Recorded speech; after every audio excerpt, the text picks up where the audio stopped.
Okay, looks like we're live. Just going to give things a second to get up and running, make sure everything's okay before we get going.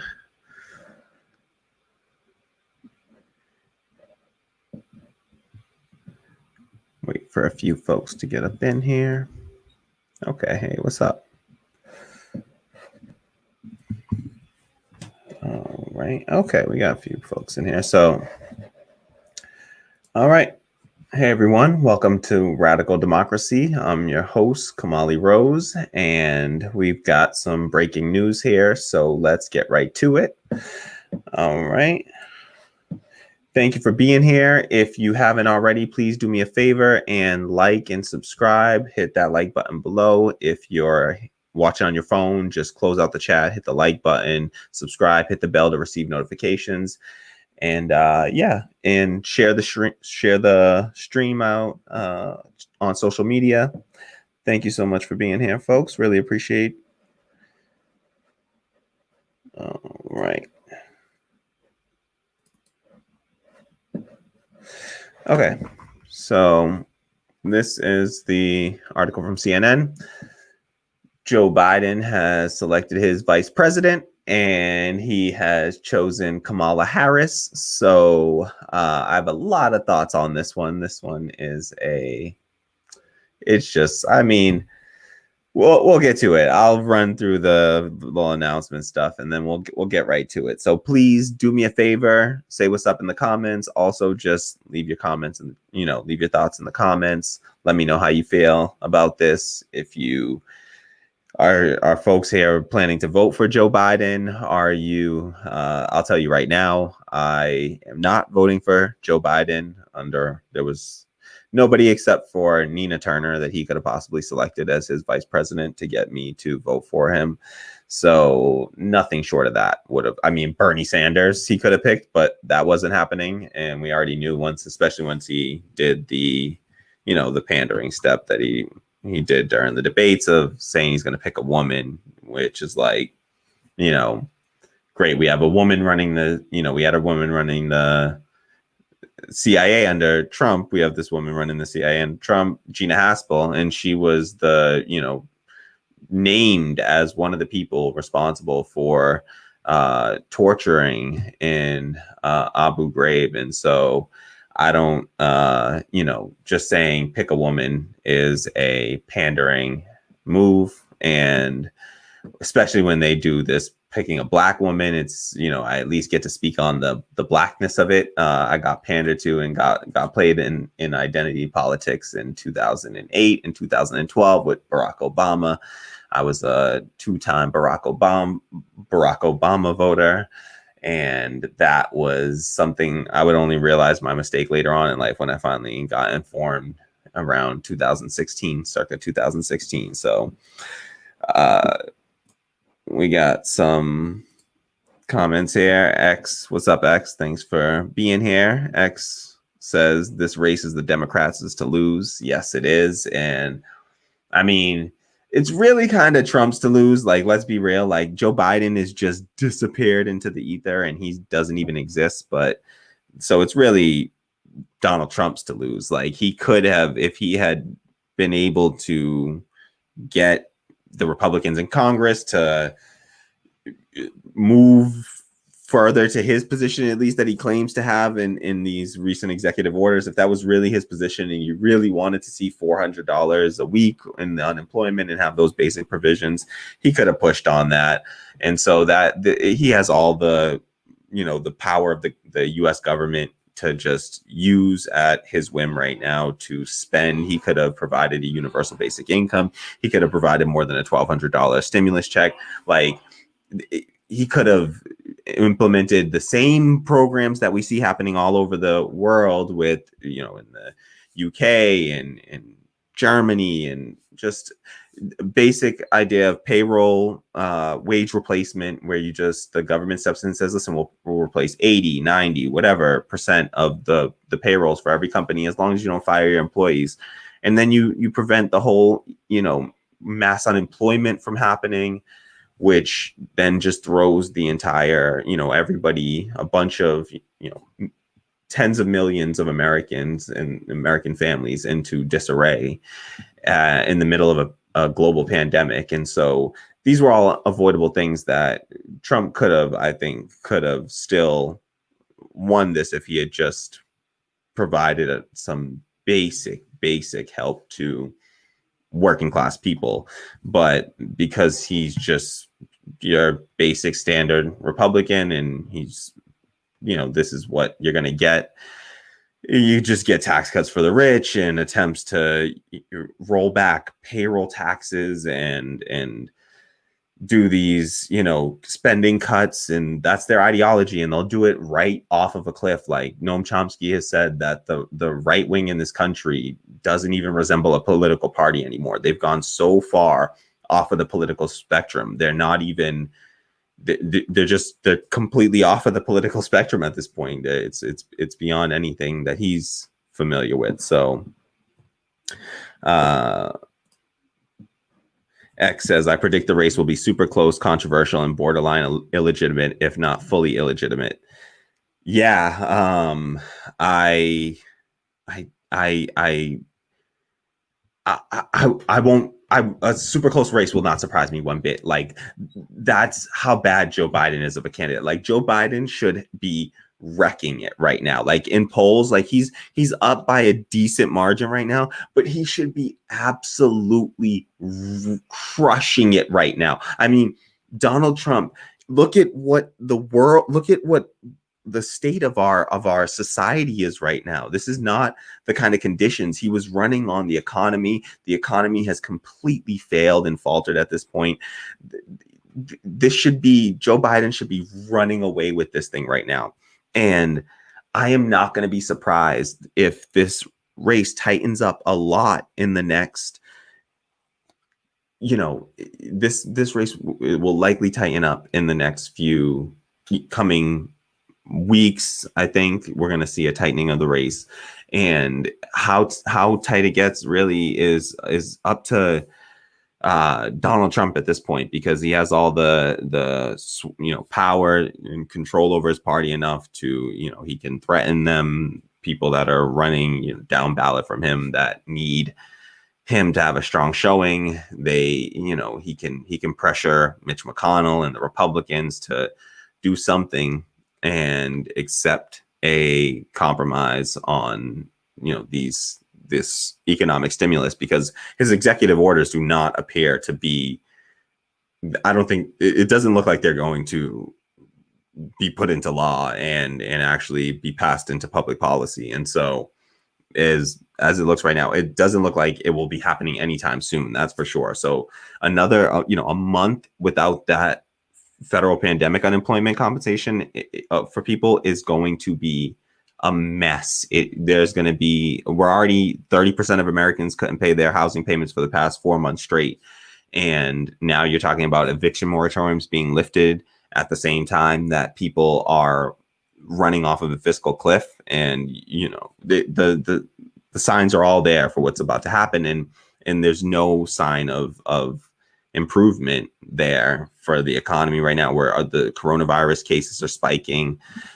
And so we're talking about the greatest depression in US history. And so, I mean, you could run like donkey against Donald Trump right now, and I think they would win. I seriously, genuinely believe that. So Joe Biden, if he makes this even close, it will be a indictment of the Democratic Party, to say the least. So, oh my goodness, yeah. So Mark McKeever says Harris versus AOC primary 2024. Yeah, I don't, honestly believe that the DNC is looking ahead to 2024 and who can compete with AOC, knowing that Biden is a one-term president. I don't know. The AOC's so young. I just don't. Would be nice, I suppose, but honestly, if I'm being all the way real, like a Nina Turner, I think is a much better option. Like she's in, she has the campaign experience at that level of running Bernie Sanders campaign as a co-chair, as the lead, the like chosen as the lead co-chair by all of the co-chairs of the Bernie Sanders campaign. I think that she has the I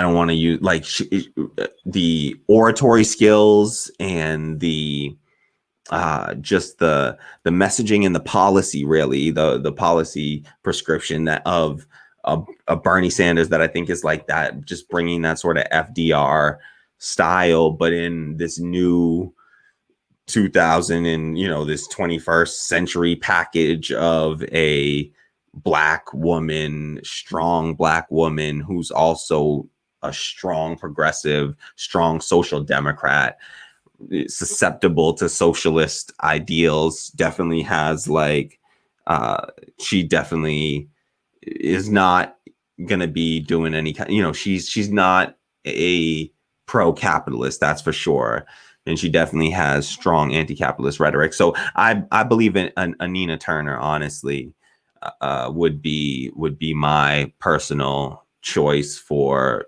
2024. Would be, for us running from the left, is a Nina Turner. I just think that AOC, I don't know, 4 more years in Congress, she's already softened up, Nancy Pelosi's mama bear, and I just don't like that kind of, like, I don't want that soft rhetoric. We need somebody that's really willing to buck the establishment in the party, the powers of the Democratic Party. And so we'll see. Let me know what y'all think, who y'all are looking at for 2024, who you're hoping to see run and make a strong run. I honestly think that, sadly, Kamala Harris is the likely 2024 Democratic nominee. It's just the progressives. I don't think that we'll have a candidate like a Bernie Sanders that will be able to coalesce enough of the left. We'll see. I will be happily surprised, but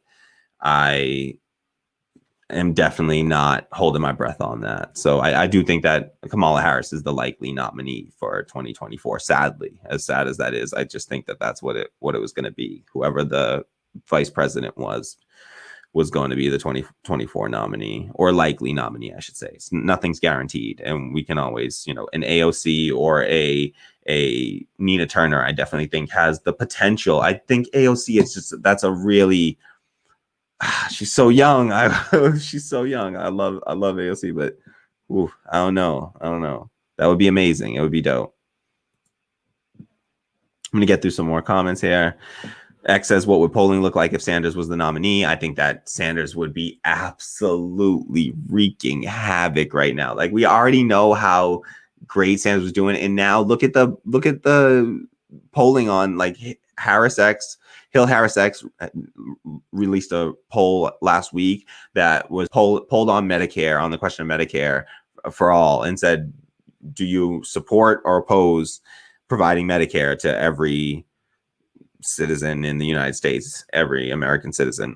And they 66% supported, not of just Democrats, of all people, of all Democrats, Republicans, Independents. 66% supported, only 33% opposed. There was 87% approval in the Democratic Party. And so you just have overwhelming support for this policy. And so you have at the time, in the middle of a pandemic, everybody's saying, you got the New York Times coming out with these articles that are like endorsing all of Bernie Sanders policies, but without actually endorsing Bernie Sanders or saying his name. Keeanga-Yamahtta Taylor, a few months back, released an article called, like, Reality has just endorsed Bernie Sanders in the New York Times, I believe. And it was just like, based on just the people's reality, what they're seeing, it's so obvious. They already agreed with us on all the policies, but when you finally recognize it as, okay, well, that's the Bernie plan right there, and recognizing that, I think it's obvious that he's an actual left-wing populist in a time that is where people are yearning for a populist movement, and we are facing these existential threats of climate crisis and nuclear war. To be honest, like, let's not even nuclear war, but just nuclear disaster, right? Like, even if it's not nuclear war, like, we're sitting on a bunch of nuclear weapons, and through, due to nuclear proliferation, we have just these massive untold stockpiles of nuclear weapons here in the US alone. And if anything, in just nuclear reactors, when, how long till the next Chernobyl? These things are just bound to happen. And there's that measure, the doomsday clock, that they, that group of like physicists and all these scientists, they have this, they do this, like, how many minutes to midnight are we? And like, they've been moving closer and closer. We've been moving closer and closer to midnight. And so it's like, what is it going to take for people to, I don't know what else we would need to recognize that Bernie Sanders' policies and his platform are absolutely winning popularly right now. And this is, people will say like, oh, well, Joe Biden, beat Bernie Sanders, and look at, if Bernie Sanders' policies were popular, then why did Joe Biden win the nomination? And why is Kamala Harris, another neoliberal, another proud, staunch capitalist, and Kamala Harris, why do we have an attorney general as the vice president in the middle of a Black Lives Matter movement?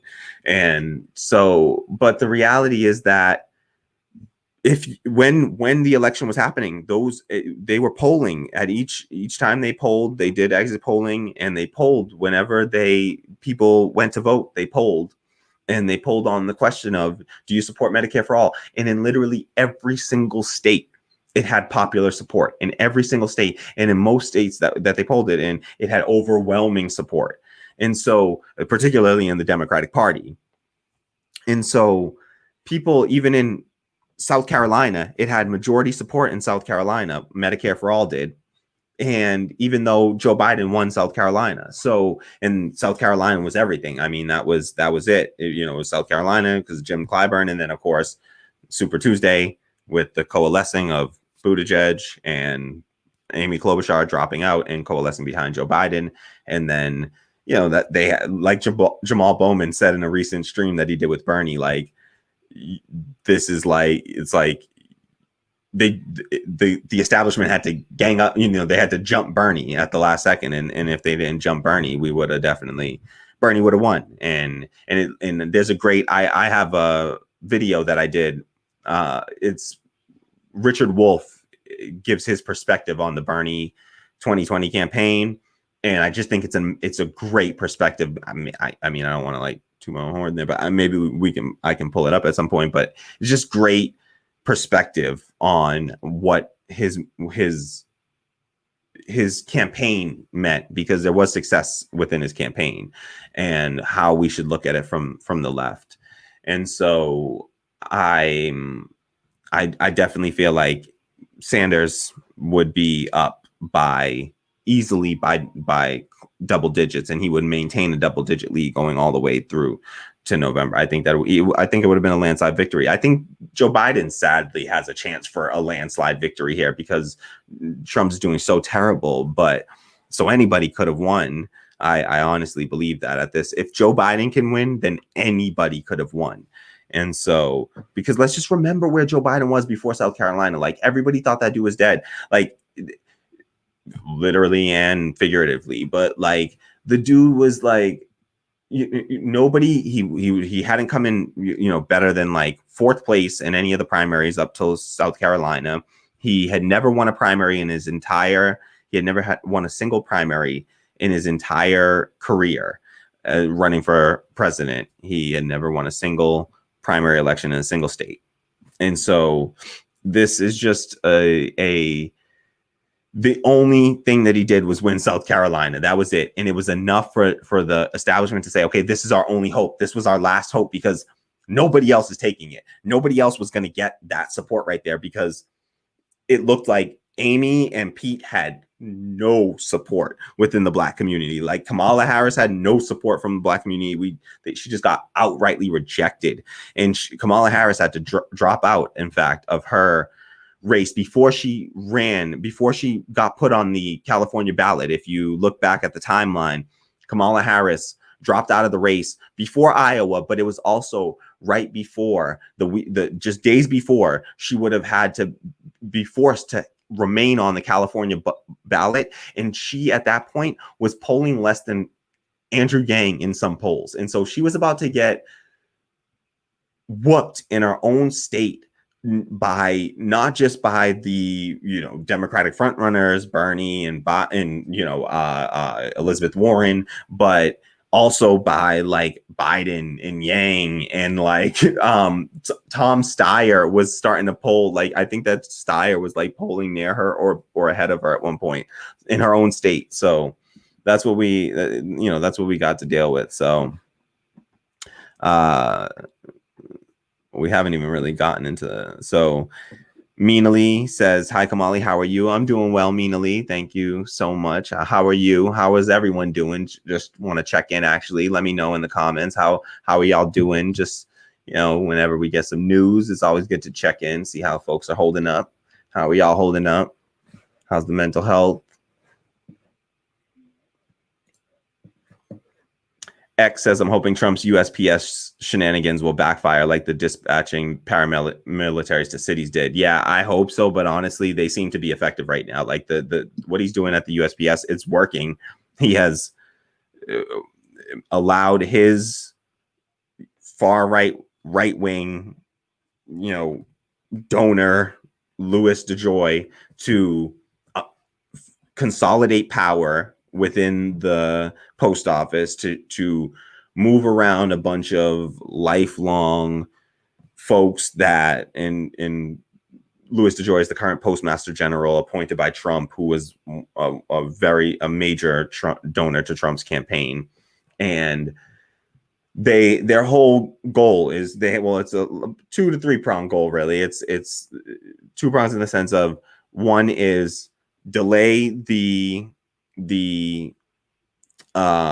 mail-in vote. So they would like to delay the next vote, so that, because it's just a voter suppression tactic. And as a Republican who the name escapes me right now, once admitted on publicly, the less people that vote, the better it is for the Republican Party, the better their chances to win. So they know that, and the more right wing you are, the less voting you want to have happen. So you want the power in fewer people's hands. That's what you need. And so you don't want a lot of people voting. And that happens even in Democratic elections, like in the case of Charles Booker versus Amy McGrath.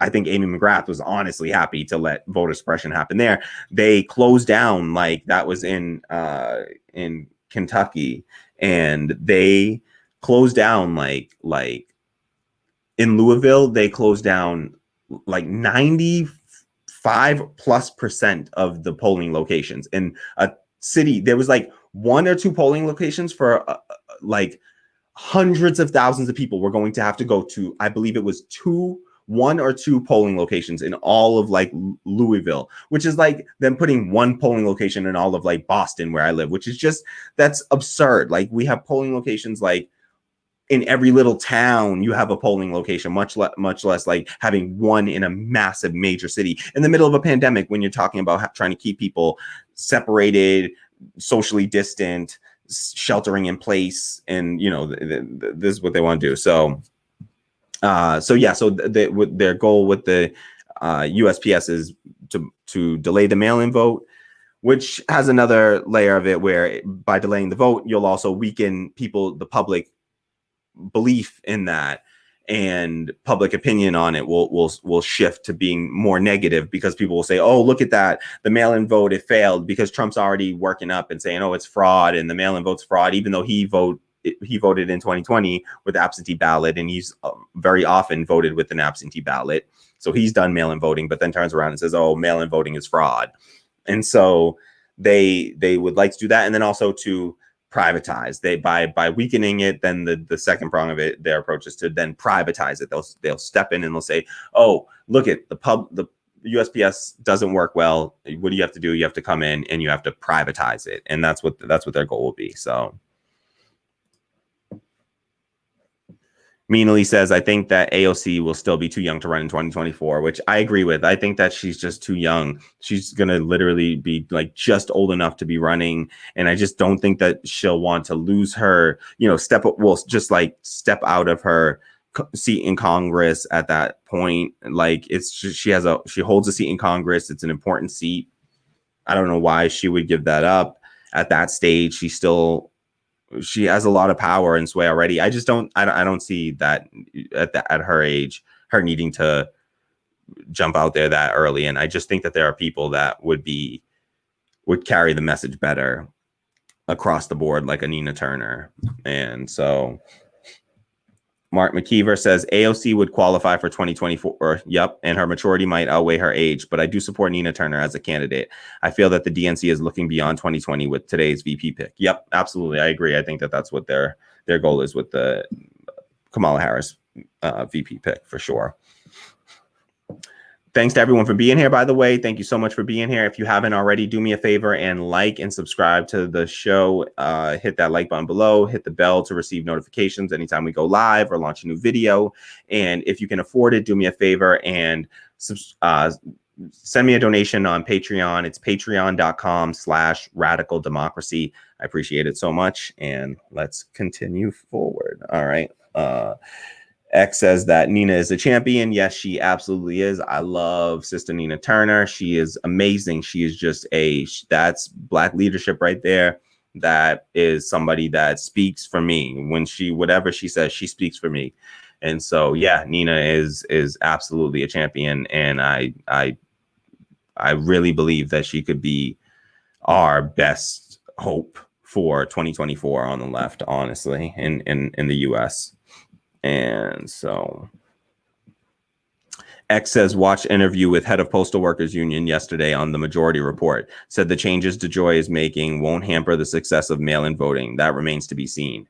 Yeah. I some of the people that he fired were some of the people that were overseeing the mail-in vote. But I mean, obviously, some people should be put in to replace them, but we don't really know that that's going to happen. But I think that that's their goal. And I think in some slight ways, like I see how it's a major operation that will be hard to deal a ton of damage to because it's more decentralized than that. But the moves that DeJoy was making were to centralize power around himself. And analysts have, weighed in on that and said that that was what those moves amount to. And so I just think that even if those moves don't do it, he still put himself in a position to still deal damage to the mail-in vote. And so I would definitely be cautious, at least very cautious. I'm not going to say it's going to be invalid. I think that it's more about doing things he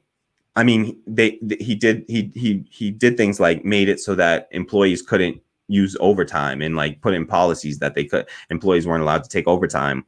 And you're in the middle of a time when if you don't have more hiring happening, then all the increased, workload through the mail right now, because everybody's doing everything through remote means and people have to use the mail in delivery services a lot more than ever before now. And so I think that that's just, they said that mail was being, people were being instructed to leave mail on the floor, the floor of these facilities, packaging facilities. And when they're, even if they're willing to work overtime, they're not being allowed to work that overtime. And so things like that, I think will have an impact, even if it's some slight impact, it's enough to then further sway public opinion. Which I think is their real motive behind it, because I don't know if they'll do enough damage to sway an election. I mean, if it's a really close election, a few votes here and there, yeah, that can matter.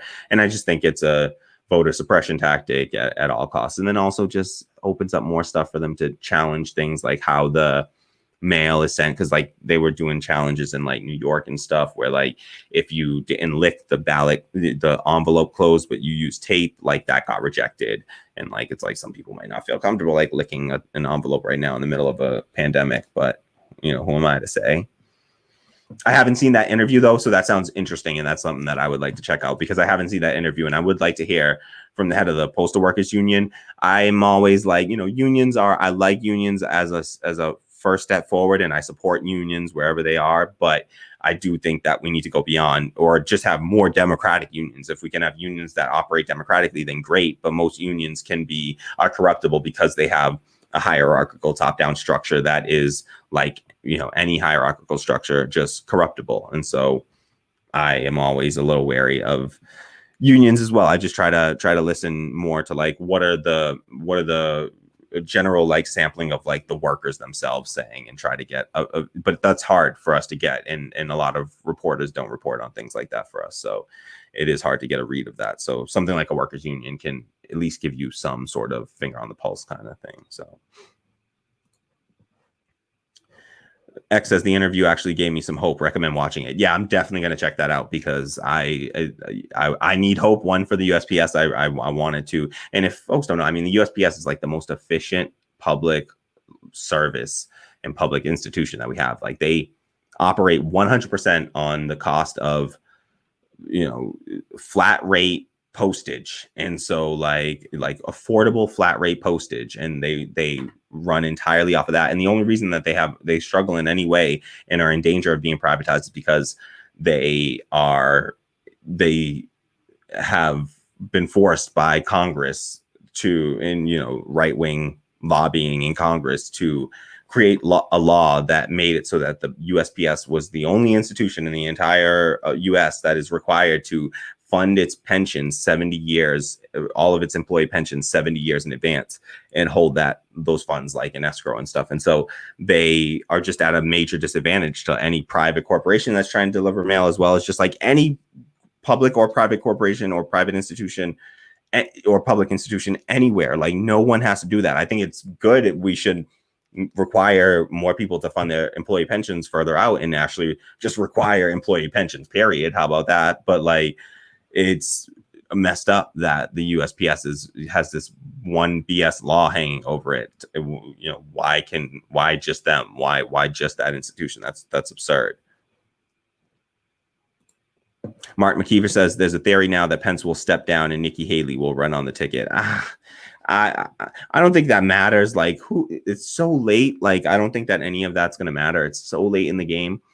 I mean, we're in, you know, we're, you know, middle of August here. We got September, October, and then November. So we're talking 3 months left here, less than 3 months now of campaigning. That's late to try to make a switch. And I just, what does that do? Like, do we really think like that Trump's vice president matters at all? Really? Like, Trump is everything on that ticket and will overshadow anyone else that's on a ticket with him. And so I just don't see who he picks as his VP moving the needle, moving the dial in any way whatsoever. And so that's not going to rile up his base anymore. Nikki Haley, I don't think that there's a bunch of Nikki Haley like stands out there or anything like that. Like, I think that I don't think that will have much of an impact if he does do it. I just don't think that, it's going to go anywhere. So we'll see. He shook up his campaign staff recently, and so maybe he'll make some interesting campaign moves. But I do expect some stuff from him down the line, more so like things like what he did with the caravan coming up from Central America last time. Like, I expect him to rile up his base in that way, like use some sort of demagoguery to rile up his base, point to some other China or, some Central American or Latin American immigrants or refugees. Somehow he'll figure out a way to rile up folks, and if there's any sort of story that he can grab onto, he will, and there will be stories that he'll be able to grab onto that way and spin them. And so we'll see. And Joe Biden's just like nowhere to be found. He's just disappeared into the ether. And like Kamala Harris, like, she was terrible. She was a terrible campaigner. look at what she did so poorly. She doesn't bring anything to the ticket other than obedience. That's all that this is about, is loyalty. Just like, they all talked about Trump being like, oh, Trump couldn't shoot people on Fifth Avenue and his followers wouldn't change their mind, like labeling them as like some sycophants and like, oh, they're delusional, they're delirious. They would let, but then you have articles coming out and like, I forget where it was, lady wrote that, Joe Biden could boil babies and eat them and I would still vote for him. And like, I don't care. Like, that is like some like,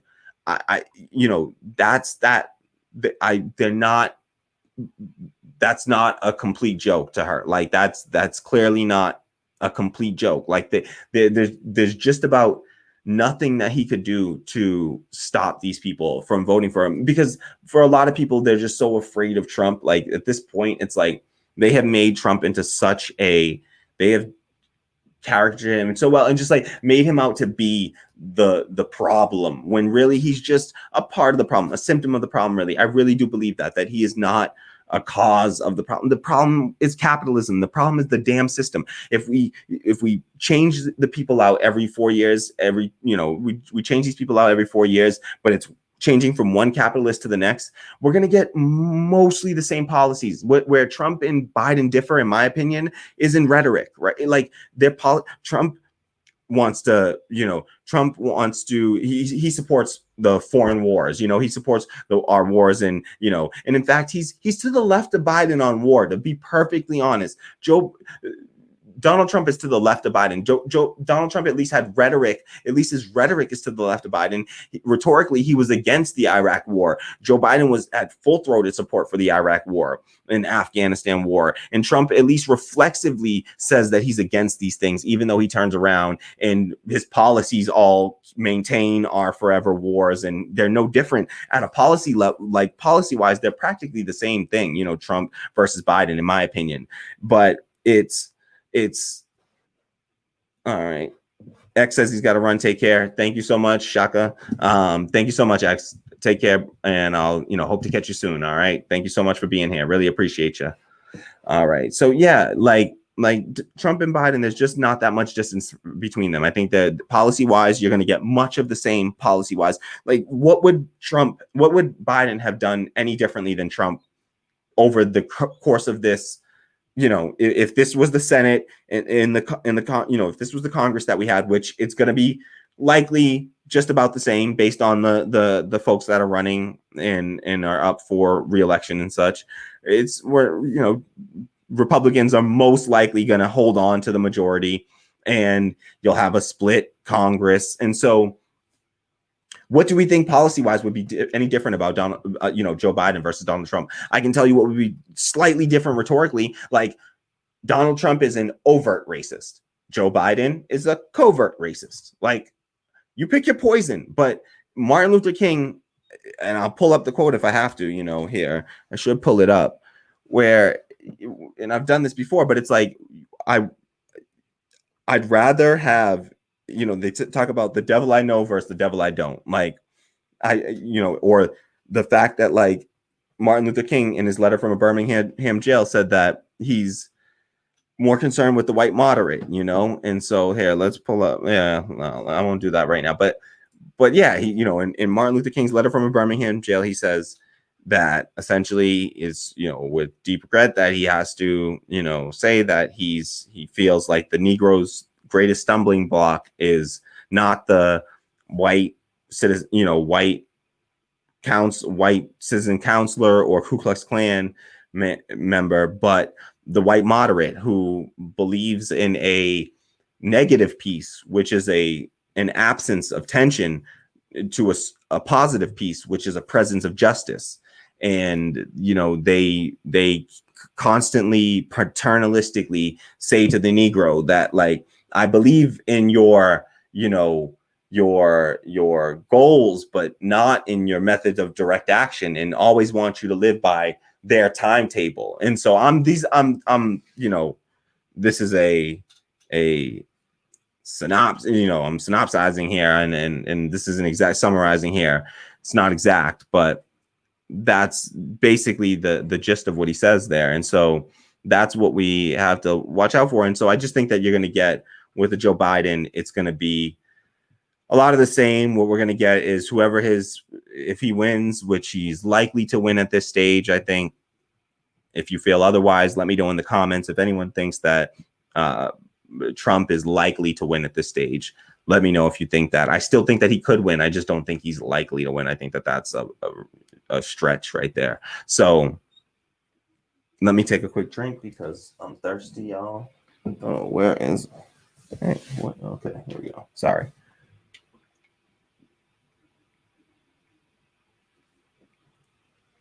All right, so I wanted to just show a few things about what's sort of going on in the ether now that Kamala Harris has been selected by Biden. So as you see, CNN, they say Joe Biden has named Kamala Harris as his running mate, making the California senator the first Black and South Asian American woman to run on a major political party's presidential ticket. I've decided that Kamala Harris is the best person to help me take this fight to Donald Trump and Mike Pence, and then to lead this nation starting in January 2021, the presumptive Democratic presidential nominee wrote in an email Tuesday. The two are set to appear together for the first time for a speech Wednesday in Wilmington, Delaware. Biden's campaign has not yet said what time that speech will take place. In selecting Harris, Biden adds to the Democratic ticket a former primary rival who centered her own presidential bid on her readiness to take on Donald Trump.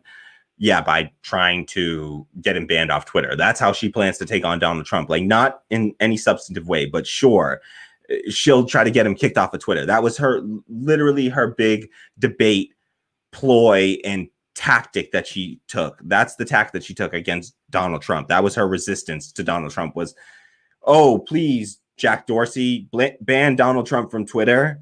That's resistance right there. That's their idea of resistance.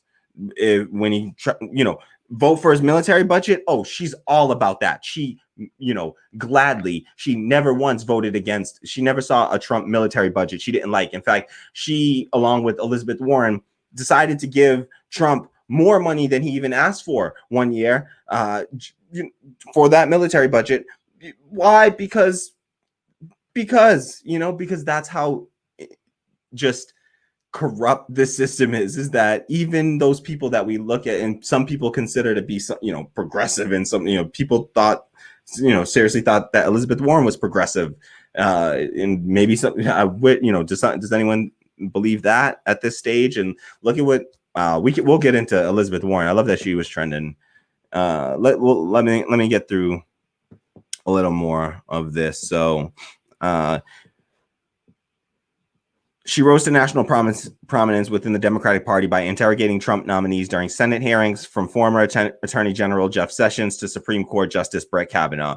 And what was the end result of all of those questionings? Nothing, right? Nothing substantive here. You see, nothing substantive. They can't point to anything substantive because she has no substantive things that she's fought for that matter to people right now. And so that's not what this selection is about. Let's be real. All right, so Harris's selection comes months after Biden committed to picking a woman to join him on the Democratic ticket. Harris, 55, is now the third woman to serve as a vice presidential candidate for a major political party, following Geraldine Ferraro as the Democratic vice presidential pick in 1984 and Sarah Palin as the Republican vice presidential pick in 2008. So there was an article that came out recently that just tripped me up, and I was just like, this just trips me up. So this is the kind of rhetoric that was going on before Kamala Harris was the selection. So they had the Hill. This was posted in the Hill on August 10th, and it was Sean Diddy Combs, Charlemagne the God, others urge Biden to pick Black female VP. And they say here, Charlemagne the God, Sean Diddy Combs, and dozens of other Black public figures called on former Vice President Joe Biden to name a Black woman as his running mate in a letter Monday. The letter alludes to reports that Biden advisors have deemed Senator Kamala Harris. Oh, sorry. Let me pull this up on screen for y'all. Sorry about that.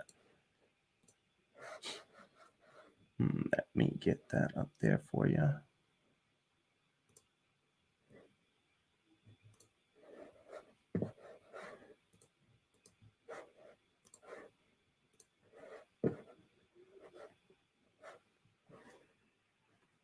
And thank you so much. Thank you so much to everyone that's here. If you haven't already, do me a favor and please like this stream, subscribe, and share on social media, Twitter, Facebook, wherever you can. I'd really appreciate it. Just get the word out there. Hopefully get more eyes on there and get the stream growing. We're actually at, last I checked, we were at 92 subscribers. So we're getting really close to 100 subscribers, which is really awesome because I've only really had the channel going for about 3 weeks now. I started the channel originally about 4 months ago, but then I only put up a few videos, and then Bernie dropped out of the race and just kind of got my mood in a really bad place. And so I kind of had to, I think the left was sort of recalibrating at that point, and I needed some time to recalibrate.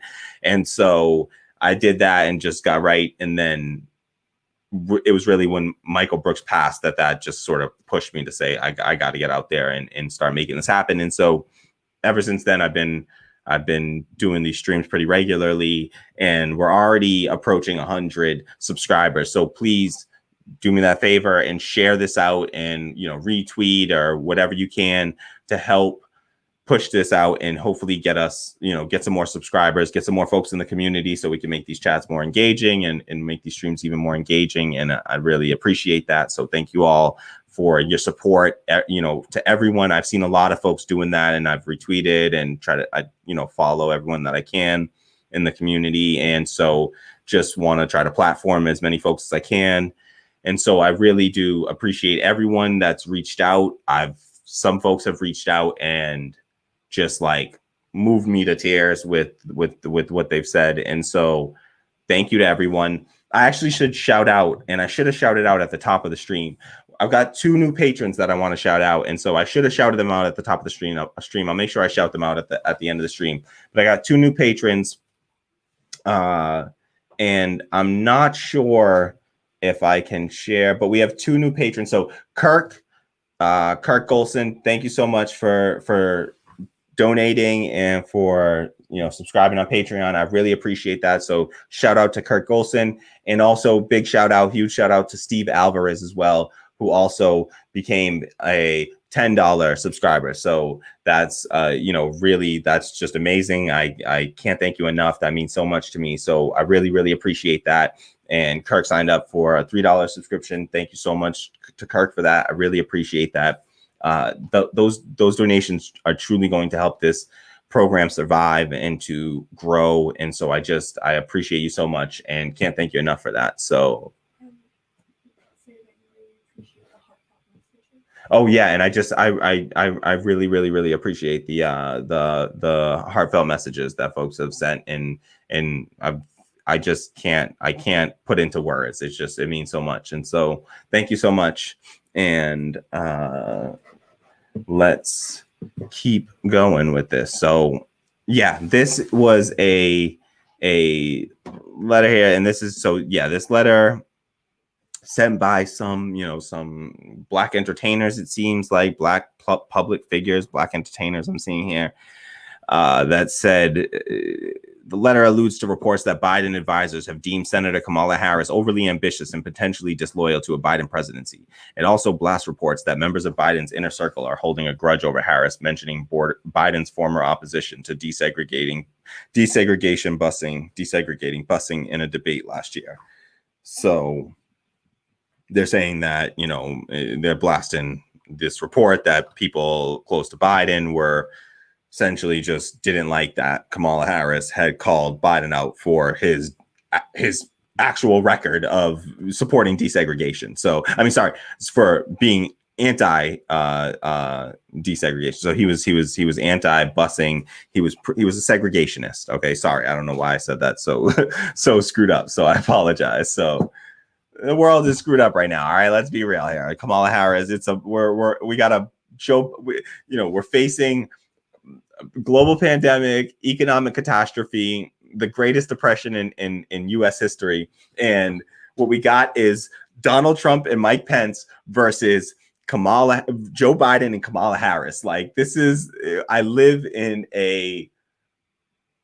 just somebody kick me in my face, all right, and let me wake up from this horrible, horrible nightmare that we're all in, because we're facing, climate crisis, nuclear catastrophe, just a global pandemic and an economic absolute ruin of the fall of the American empire. Let's be real. What Chris Hedges has rightly identified as we are in the crumbling of the American empire, and we're doing exactly what people in crumbling empires do. And it's so just not, I guess, not hilarious, but kind of hilarious, kind of interesting to watch, just like entertaining to watch, to see people that don't recognize it for what it is and can't see that we're in the midst of this crumbling empire. And so they are just like, going down with the sinking ship, like playing it out like the band on the Titanic. And it's like, we're just like, capitalism, just as with the whole damn thing is just sinking and crashing. And so like, what is it going to take for people to realize that the system is just rotten to the core and we have to change something about the system? And what's the system? The system of capitalism is, in slavery, you had master slave. In feudalism, you had lord and serf.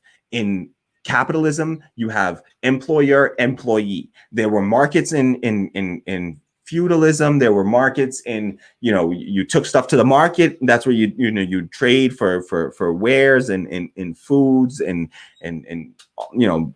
pelts and all different kinds of trinkets. And so there were markets then. There were markets in slavery, right? There was a slave market. There was a cotton market. There were markets during slavery. So markets exist outside of capitalism.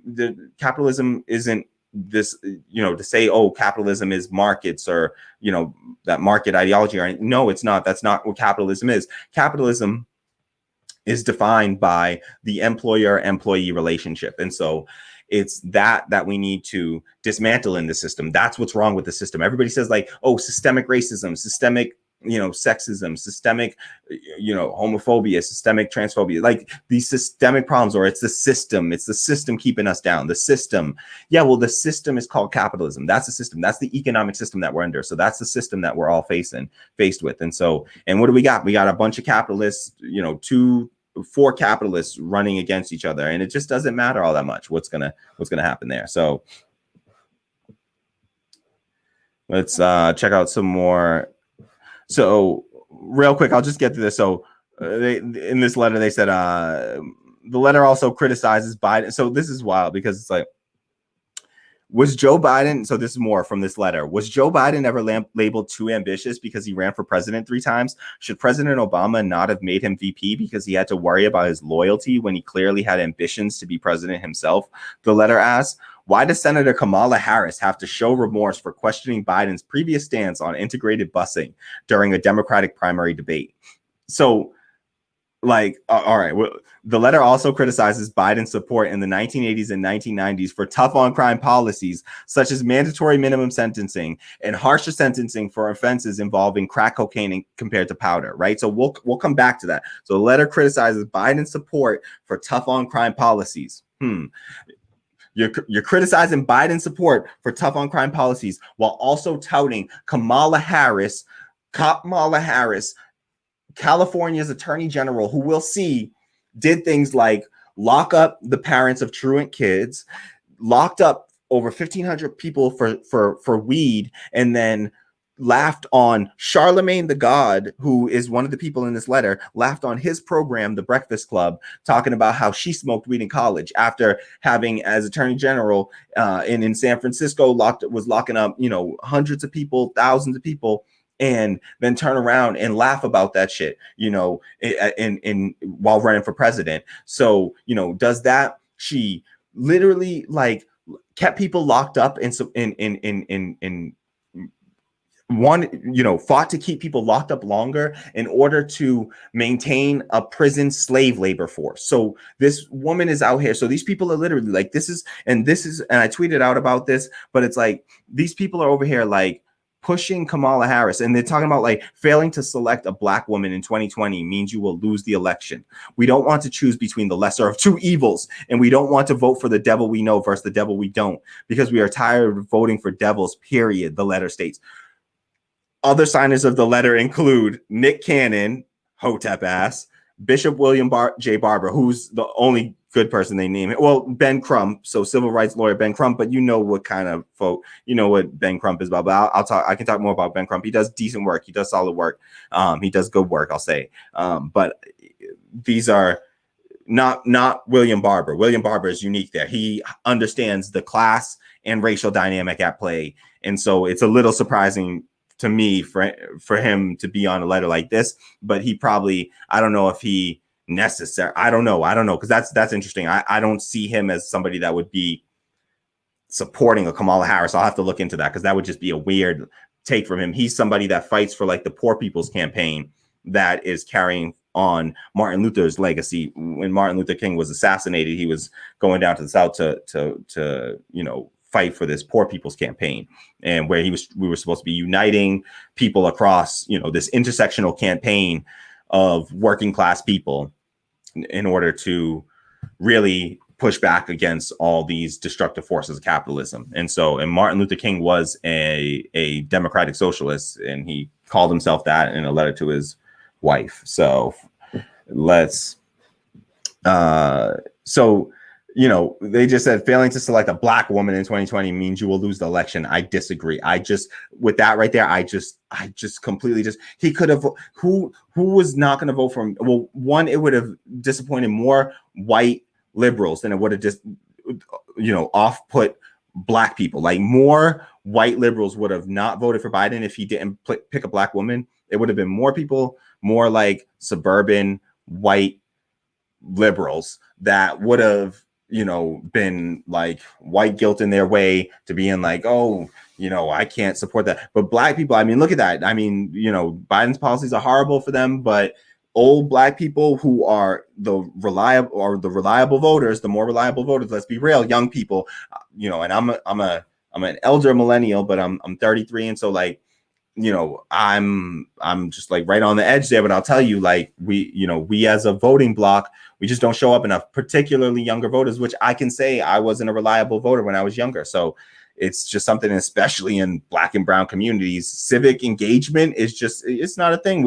People are cynical about the political process because they've seen no matter who the hell is the president, whether it's Bill Clinton, 1994 crime bill, and what's that dude's name? Willie Horton, just that whole case with Willie Horton and just that whole tough on crime shit. Like, that's Bill Clinton. That's, the same Bill Clinton whose wife was the Secretary of State for Barack Obama, and Joe Biden. And these people it's all interconnected, and it's just going to be, we're just shuffling around the same shit that we had. And again, just reminder that people talk about return to normalcy with Joe Biden, but it's like, normalcy got us to this point that we're at right now. And so we also have to just take stock of that. So, so to say that, like, we don't want to choose between the lesser of two evils. Like, what are you talking about? You're already doing that. If you're voting for Joe Biden, you are choosing you've already chosen between the lesser of two evils. Okay. Like, what world do you live in? Joe Biden is garbage, and the dude, you just said that, your letter criticizes support for the 80s and 90s.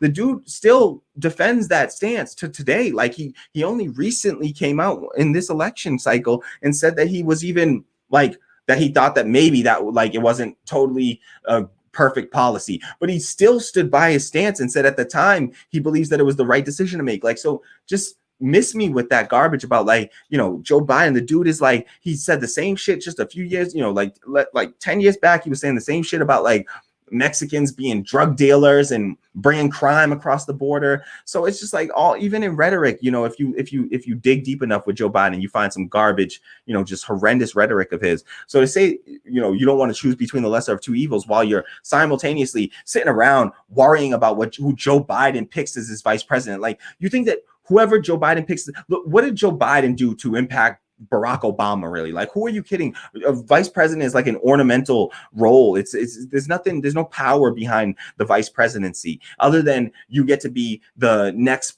president, likely. Okay, so yeah, or the next presidential nominee at least. And so, great. If that's what your goal is, and your goal is to just pass around one ghoul for another, and we'll just keep on passing around these different capitalist ghouls, and maybe we'll switch up their identity every once in a while to try to pander to some of you. And if we let that play us, in this right here, this whole letter, this is all identity politics, weaponized identity politics. They're just playing identity politics, but it's going to be weaponized against the Black community. This kind of shit right here. But it's identity politics. It's race reductionist type shit where you lack an understanding of the intersectionality of the issue, and where specifically race intersects with class, and where and recognizing that, okay, and I shouldn't even get too mad here, because let's be real, right? Like Sean Diddy Combs and Charlemagne the God and Kamala Harris, yeah, they're all Black, but they're also all in the same class. Let's be real. These are people that are wealthy people. Sean Combs, that dude's wealthy beyond anything I'll ever imagine. Honestly, I won't even waste my time imagining that kind of stuff. Don't want it, to be honest. I've done something wrong if I amass that amount of wealth. I've done something wrong. I've exploited too many people, and I've done something wrong if I've amassed that amount of wealth. So I definitely don't want to be there. So no jealousy here. Don't begrudge them for it whatsoever. But this is the problem with these people, and this is what they do. And to respond to this, I'd like to just show a clip of Malcolm X that I think is very pertinent. I'll read a couple of quick comments here.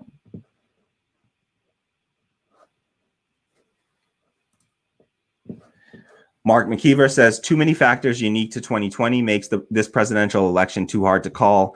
Anything can happen, including the debates and voter suppression. So yeah, exactly. I agree. I think that there's never, I think with the mail-in vote, and it's just the Congress and the Republicans in Congress and Trump could push something that actually gets something done, where there's an economic stimulus provided to the mass of people. They have the ability to just give away government money, which I believe in. I think they should be doing it. I think they should give it away through the form of a universal basic income, because it's already too late to do anything else. And that's the best system that we have. And honestly, like, I think it's a solid first step and just a basic step. I do worry about certain aspects of you can't just have a universal basic income. You also have to have things like, rent control and those sorts of things, or else that money will just trickle right into the hands of the landlords. And so we have to be careful about things like universal basic income, but that's what's needed at this moment. And we can at least offset a lot of the pain of people, working class people, by just providing a universal basic income here. So Carlos Jeffers says, it's past 1 o'clock over here in the UK and just heard the news before I got to bed. Don't know how I feel, or before I go to bed, don't know how I feel, but I immediately think back to that debate moment when Kamala called out Joe over busing. Yeah, like that's the thing. Like Kamala Harris did this, like, again, they just use their identity, and they're willing to, they will use their identity when it works for them politically, and they will turn around and they will sell out the same people that belong to that identity. So this is what we have to be so repulsed by, and just, this should infuriate everyone. Whenever we should hate being pandered to, and we should try our best to recognize it whenever it's happening. Recognize this stuff. Recognize when they're weaponizing identity politics against us, because it was identity politics was weaponized against us with Barack Obama. We voted against our class interests for Barack Obama. We voted for, we voted against our class interests because of, I did, and I know so many people who did, because it was the first Black president, and that felt so historic and it felt so meaningful. And so I can only imagine how it probably feels right now for a lot of women, and particularly liberal women, that are going to be feeling like, oh, well, it's the first woman president. Now, I guarantee you these women weren't so enthusiastic about Sarah Palin when Sarah Palin was running for president. I guarantee you these women weren't switching over to go support Sarah Palin. Why is that? So it sounds like they have a line where they draw, where they say, no, okay, support women, but maybe not those women. Okay, so there's a line that they draw there. And so the line is just, when you're a leftist, the line, it doesn't stop at Republican or Democrat for us, and it keeps shifting over to, what are your policies?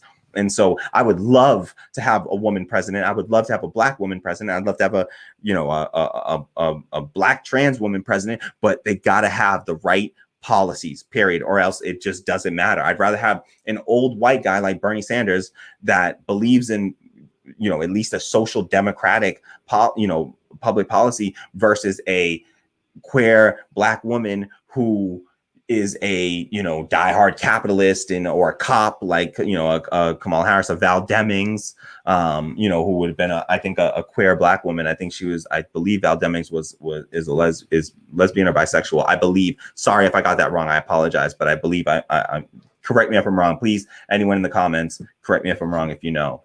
Otherwise,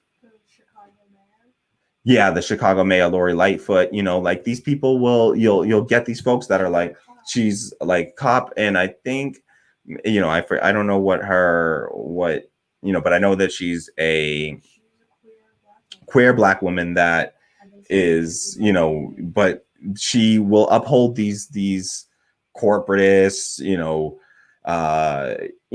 just white supremacist policies, misogynist, white supremacist, transphobic, homophobic policies, while, you know, using their identity like a Pete Buttigieg. And so we just have to be wary of that and really have a strong reaction to those sorts of things and reject that. And I think that honestly, I'm really proud of Black voters for rejecting Kamala Harris during the primaries. I think we did a damn good job with that. I think that I'm a little ashamed of what happened with Joe Biden and with older Black voters, but I get why they vote that way and why they've been scared over decades into feeling like they have to vote for the person that they think will be the safest candidate for white people. And so there's a lot of people that vote defensively for older Black voters. And so I get it. I just vehemently disagree with them and think that we need to start to use our vote strategically and start to recognize the power in our vote and stop giving it away to these Democrats. And we can't do it this election. There's no, like, they'll always use the threat of some Republican, some big scary Republican. Oh, Trump is so dangerous. He's a once in a lifetime threat. But let me tell you what we get next down the line from Trump. They're talking about Tucker Carlson. Dude, if Tucker Carlson becomes the next Republican nominee, he's worse than Trump. He believes everything that Trump believes in, but he's just smarter.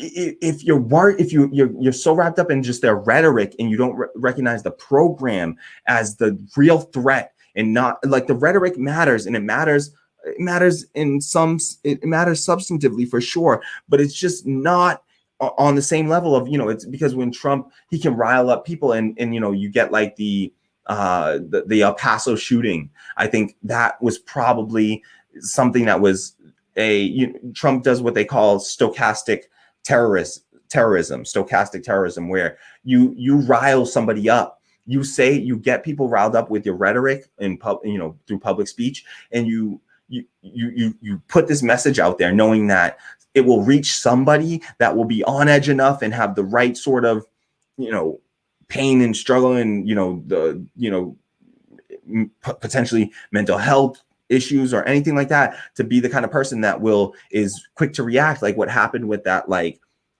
person that sent a bunch of bombs to a bunch of different, you know, none of the bombs went off, but he sent a bunch of bombs through the mail, and that was like, you know, that was Trump doing stochastic terrorism. And I think that's what is happening.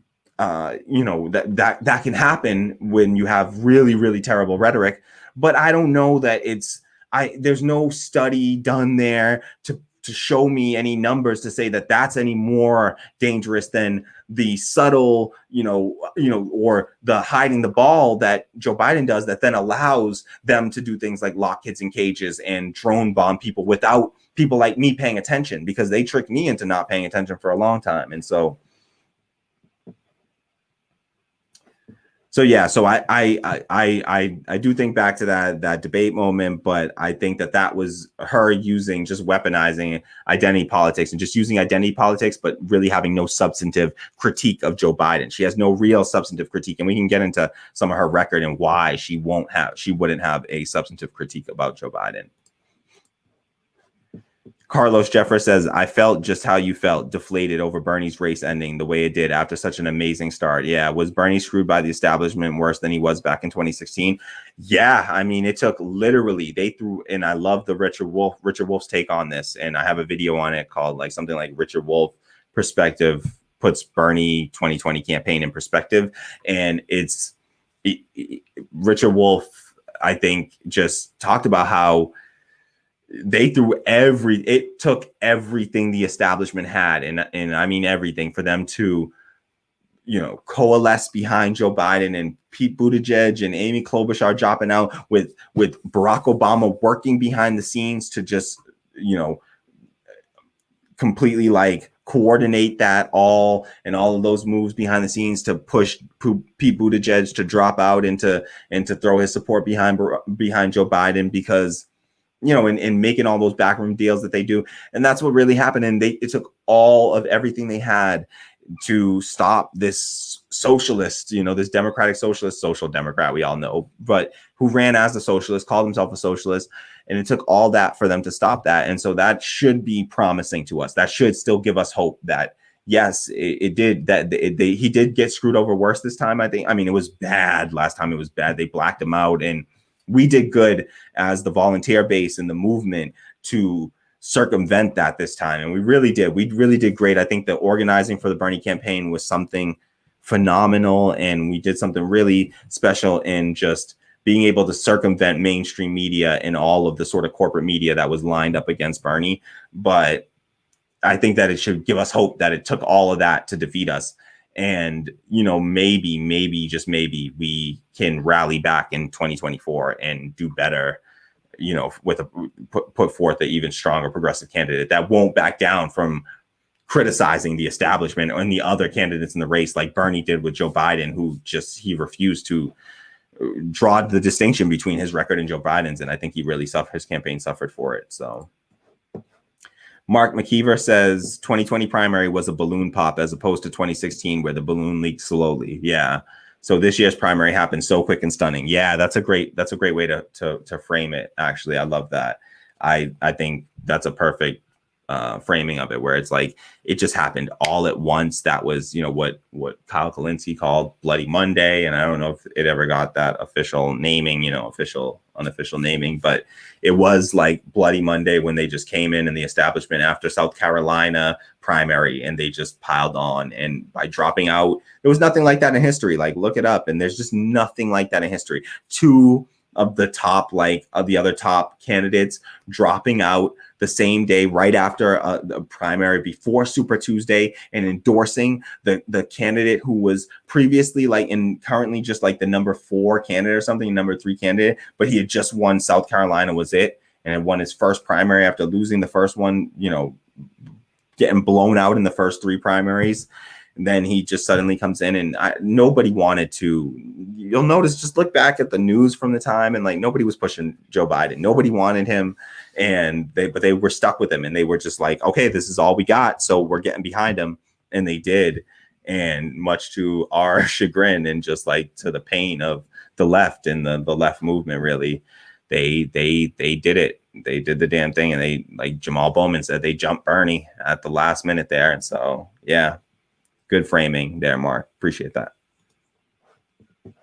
Carlos Jeffer says, I would agree, Mark. Therefore, I'm confused why there wasn't more focus on this. The Iowa primary where the mayor, Pete, somehow got so many votes. Some fuckery was definitely afoot. Oh, hell yeah. I watched that primary so closely. And it was, just the way they broke down and calculated the votes was so garbage. But then when you actually went through, somebody just went through the record of the vote, the public record of the vote. And they were like, no, look we can show a series of mistakes that all went against Bernie and most of them in favor of Pete Buttigieg. And all in all, they totaled up to amounting to Bernie supposing to have more county delegate equivalents. There were county delegate equivalents versus delegate equivalents. And they have this whole convoluted way, because this is the bullshit. This is the bullshit. I say, count the fucking votes. Count the votes. One person, one vote. No playing games with electoral colleges or any of this bullshit. Let's get to as close to direct democracy as we possibly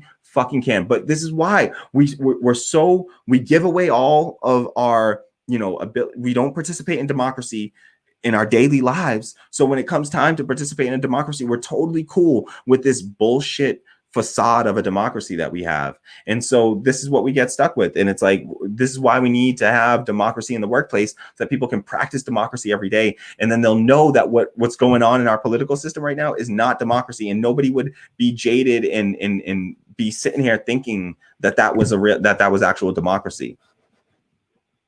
And that's why it's so absurd when America goes around the world dropping bombs on people talking about they're spreading democracy when they don't even provide democracy to their own citizens in the workplace where the majority of adults spend the majority of their waking hours of their adult lives. And so, yeah, you can't say that you believe in democracy and but then say, no, people don't deserve democracy in the place where they spend the most of their time. Then you don't really believe in democracy. So, yeah, all right, let's keep pushing forward. Carlos Jeffer says, did they even count those votes from the satellite caucuses in the end? Yes, count those votes, all of them. I know they were like so like I think the whole like we got down to like South Carolina and those some of those satellite votes still weren't properly counted. And so it was just a mess. And they said they refused to correct it because even though they said what's official is whatever the person wrote down as the calculating the math, even if they got the math wrong. So the official election like board of Iowa said like even if the people calculated the math wrong and we can look at the piece of paper that they calculated on and we can count it and we can add it up and we can see that they did math wrong. Even if they did the math wrong, we have to leave the count as it was calculated, even if the math is wrong, which is absurd. So, okay, so what if somebody went in for a Bernie then and did the math wrong and accidentally said, oh, 10 minus 5 is 1 million votes for Bernie. Would you have to keep that? So do that thought experiment there. Like, would they have kept that? Does anyone think that they would have kept that and would have said, well, somebody did the math wrong, and so we have to accept that because somebody did the math wrong and it's on the piece of paper. Well, the math is clearly wrong, and that should be the exact reason that we have these paper receipts on these caucuses. They're already a shit show as it is. They're already a mess. And even though they favored Bernie in 2016, I still think that they're a mess and that they're anti-democratic. You can't be. It just reduces the number of people that get to participate in an election. So I do not agree with caucuses in any way. I think that we should be moving to, just a regular primary style election. Be no super delegates, but just primary style election. Stop with the bullshit. Oh, and Carlos Jeffer. And as for coin flipping, wow, yeah, like coin flips in 2016, 7 out of 7 went to Hillary Clinton. 7 out of 7 went against Bernie Sanders. And then in this one, it was like one after the other. There was these hilarious videos of people flipping coins, and one person would flip the coin, look at it, call it, and then they would just a dude just took the coin and started flipping and it's like playing with the coin right after. Nobody didn't let the other person come and like take a look and see to just like verify that it was actually what he called on his hand. It's just like, what are we doing? This can't be a real process. Like, that's not democracy. Coin flips shouldn't be a thing. Like, coin flips should not be happening in democracy. Let's never play that game. Let's never play that game.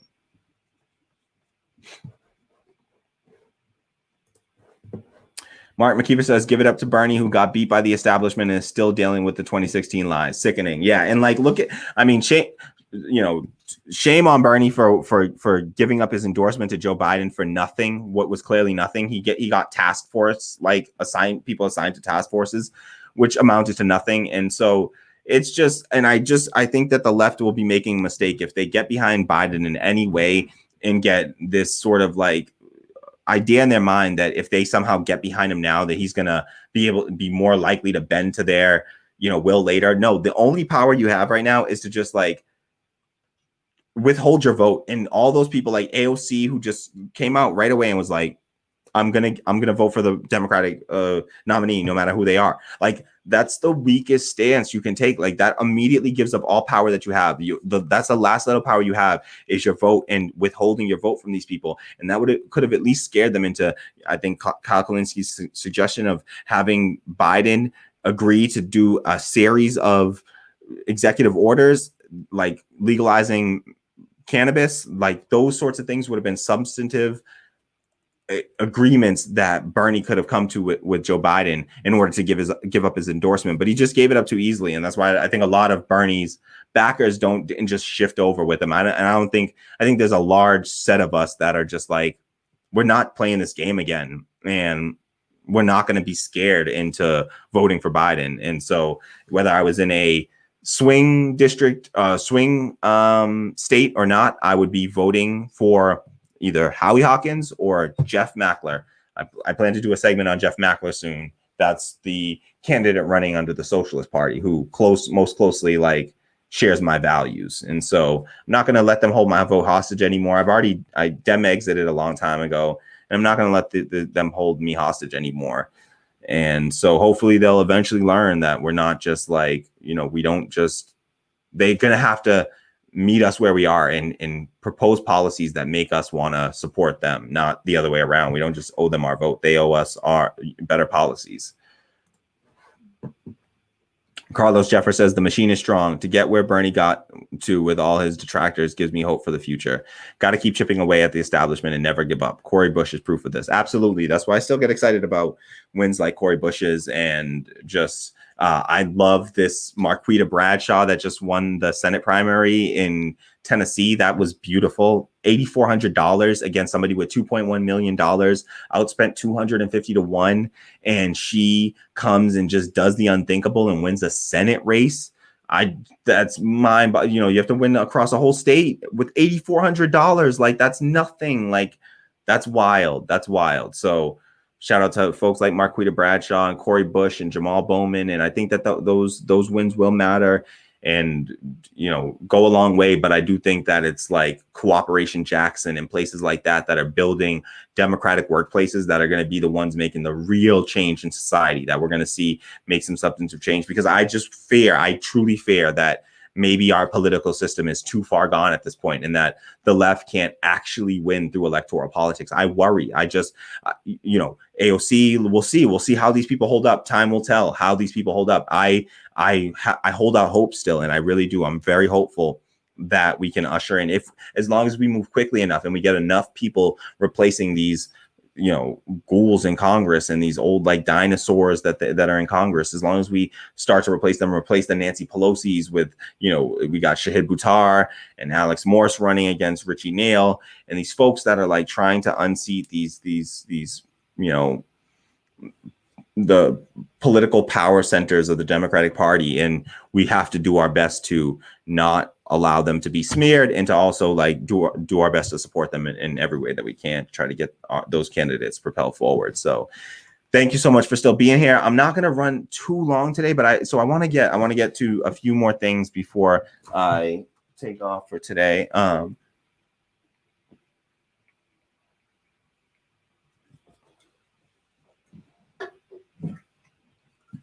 Sorry, y'all.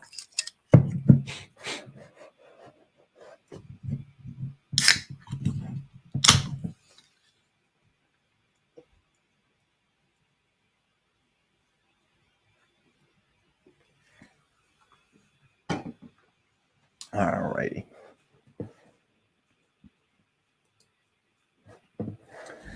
All right.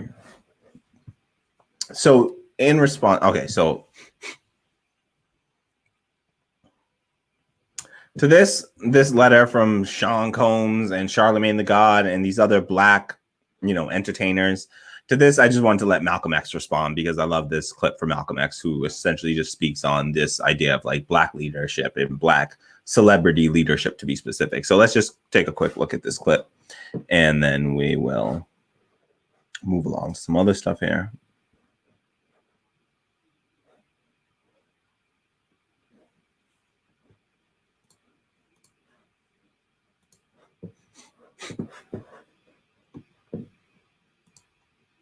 I think that today you could point to a large number of Negro leaders who have consistently betrayed Negroes in a whole host of areas. They aren't really Negro leaders. These are puppets that have been put in front of the Negro community by white liberals.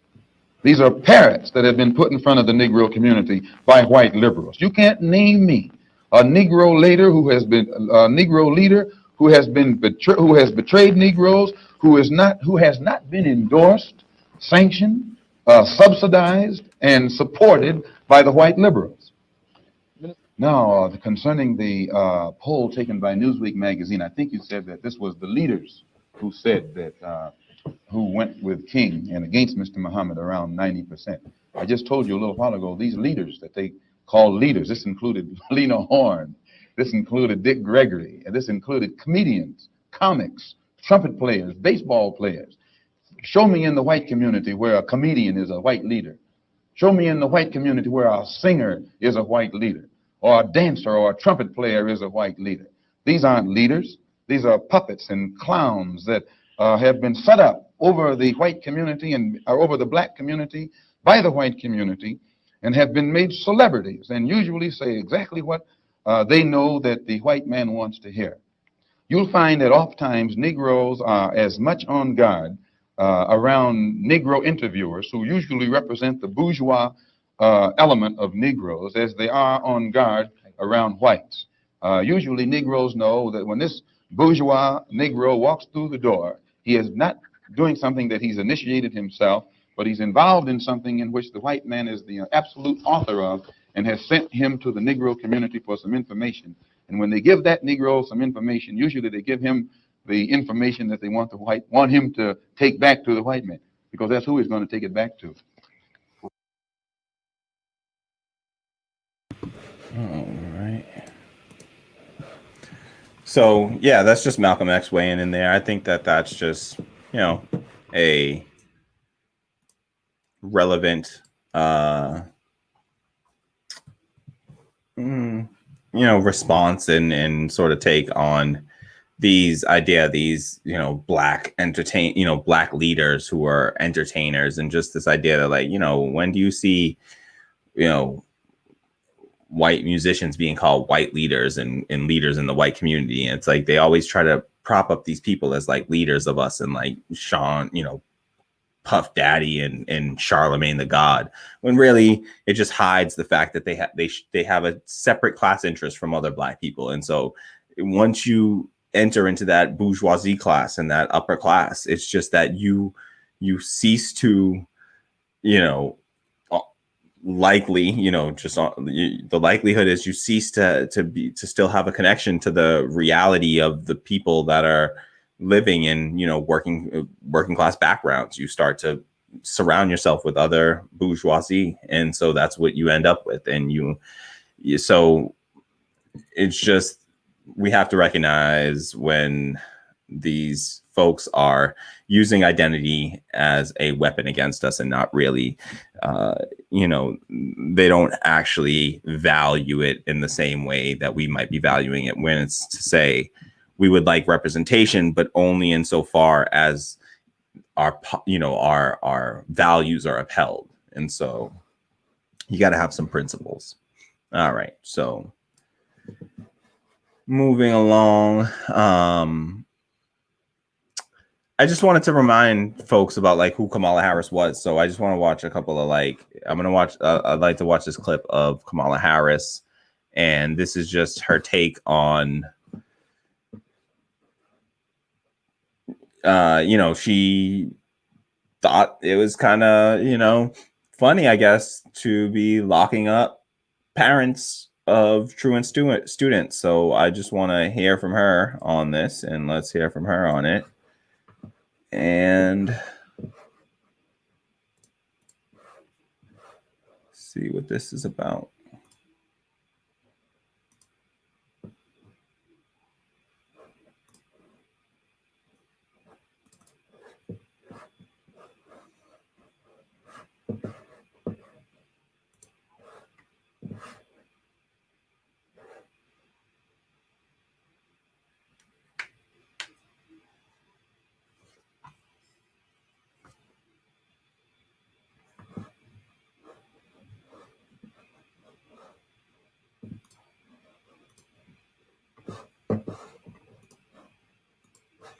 You know what? I don't know if folks can hear this clip right now. I'm going to start it back.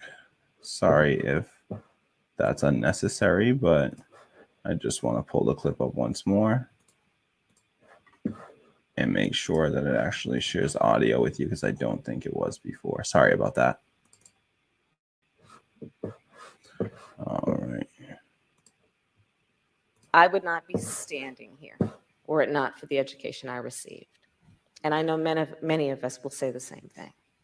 And I believe a child going without an education is tantamount to a crime. So I decided I was going to start prosecuting parents for truancy. Well, this was a little controversial in San Francisco. And frankly, my staff went bananas. They were very concerned because we didn't know at the time whether I was going to have an opponent in my reelection race. But I said, look, I'm done. This is a serious issue, and I've got a little political capital, and I'm going to spend some of it. And this is what we did. We recognized that in that initiative, as a prosecutor and law enforcement, I have a huge stick. The school district has got a carrot. Let's work in tandem around our collective objective and goal, which is to get those kids in school.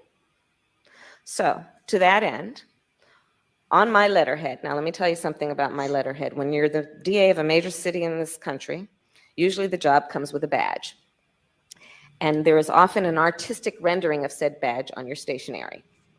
So I sent a letter out on my letterhead to every parent in the school district, outlining the connection that was statistically proven between elementary school truancy, high school dropouts, who will become a victim of crime, and who will become a perpetrator of crime. We sent it out to everyone. A friend of mine actually called me and he said, Kamala, my wife got the letter. She freaked out. She brought all the kids into the living room, held up the letter, said, if you don't go to school, Kamala's going to put you and me in jail. Yes, we achieved intended effect.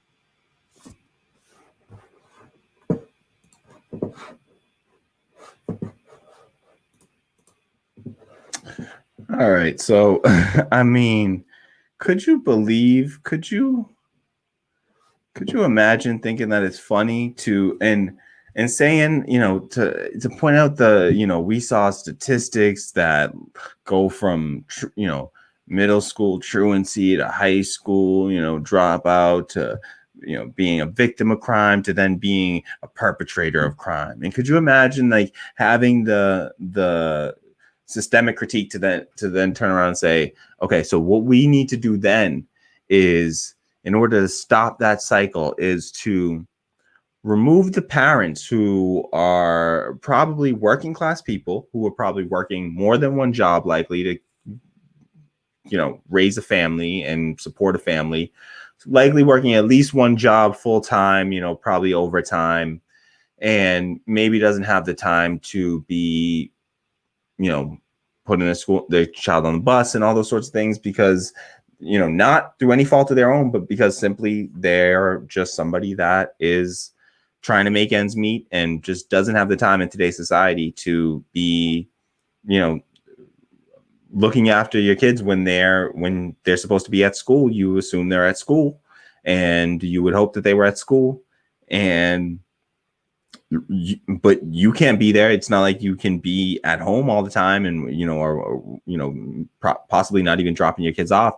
I know that, I was raised by a single mother who had 5 kids to raise and worked, double shifts often. And I skipped school sometimes, and I could not fucking imagine if the punishment for me skipping school turned out to be that my mother was arrested and thrown in jail so that her 5 children had no mother to, work a job, to earn a paycheck, to put food on the table, to pay rent or for a mortgage at that point. And where would that put us at that point? Probably where she's a single mom. So once she gets locked up, then that means that, you're talking about going into social services, into, foster care potentially for 5 kids. Do we stay together? Do we get split up? Who knows? Who knows what the situation is for that? And that's the case. We're one of the luckier ones. There's, I'm sure, much worse situations, folks, that are just trying to get by, and to make that to have that be a policy is just, this is who she is. And she said that that's what she used her political capital for. And she thought it was funny that, she didn't have an opponent running. So she felt safe to, or I guess she said, they were worried about her having an opponent, because, and that's the thing, like, these people run opposed mostly, they run unopposed. And so they feel very comfortable doing this sort of austerity and, police militarization tactics and police overreach. And so here we have this is who in the wake of the George Floyd protests and the Black Lives Matter movement, Joe Biden actually went ahead and selected possibly the worst running mate he could have selected for this moment. Possibly. I'm trying to think of another one that could have been. I mean, Val Demings would have been pretty bad because she was a chief of police. I mean, I really think Kamala Harris just represents, especially to a Black community that has already vetted her and gave a resounding no. I mean, she was polling terribly amongst Black people. And so Kamala Harris got no Black support. And that's why I think Joe Biden honestly felt safe to pick her, because he didn't need to pick up any Black support as far as he's concerned, because young Black people don't support Joe Biden, but older Black people do. And Joe Biden has locked up the older vote in such a way that he feels very, very safe right now. And so we're seeing that. And this is what this really means for the left, I believe, is that what you're seeing is that this is spitting in the face of the left. This is the Democratic Party showing that they have no intention whatsoever to pass anything remotely like a Medicare for all, a Green New Deal. Those things are not happening for the next 4 years. We are going to have to fight just to not have Joe Biden cut Social Security and Kamala Harris, start, beefing up the military budget, doubling and tripling our military budget, or starting to, lend some of the military budget funds to local police stations so they can start to, further militarize their cops. Or maybe they can pass a nationwide lock truant kids' parents up law. We're not getting legalized cannabis. These people don't support this stuff. So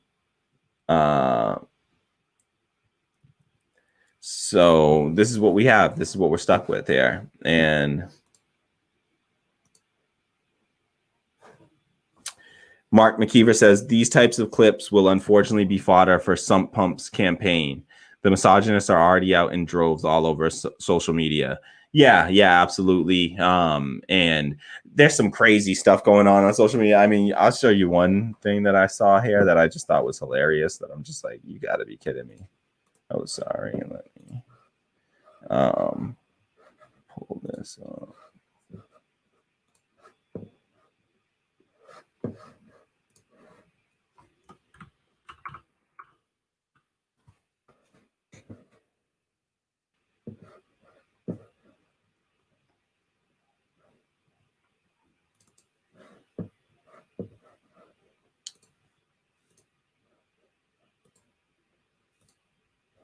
So this is a tweet from Charlie Kirk that went out after the announcement. Charlie Kirk is like one of the people that is a part of Turning Point USA, like this like college campus, like whatever, right-wing group, whatever. And Charlie Kirk says, thank you, Joe Biden, for nominating one of the most unpopular, callous Marxists in the country.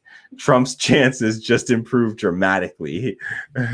So we got Charlie Kirk out here calling Kamala Harris a Marxist. I mean, these people do not even know anymore. Like and they said like, oh no, you can't run Bernie because they're going to call Bernie a Marxist communist. I mean, they were going to call anyone that ran, they were going to call them a Marxist. So this is just, I mean, it's too funny, but I've read that this has been trending and people have been doing all kinds of like, oh, Kamala Harris is a, far left, like, Marxist, Leninist.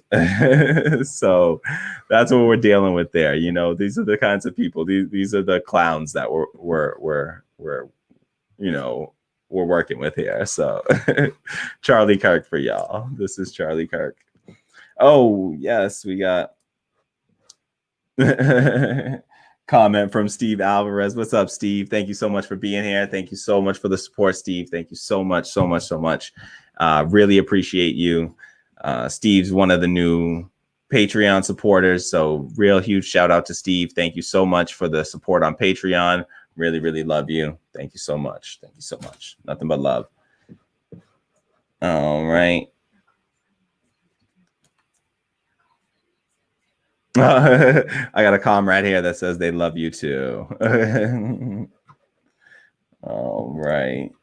So thank you for the comment, Steve, and I'll just throw Steve's comment up on there. Yeah, because you see, I mean, it makes you gotta fight back the laughter, to be honest, with these clowns. So I thought that I want to pull up. I want to share this clip again just to remind folks about this great clip from back in the debates. This was one of my favorite clips from the debates of this cycle, and it's a Kamala Harris debate clip. And let me grab it for us here, get it queued up. Give me one moment. And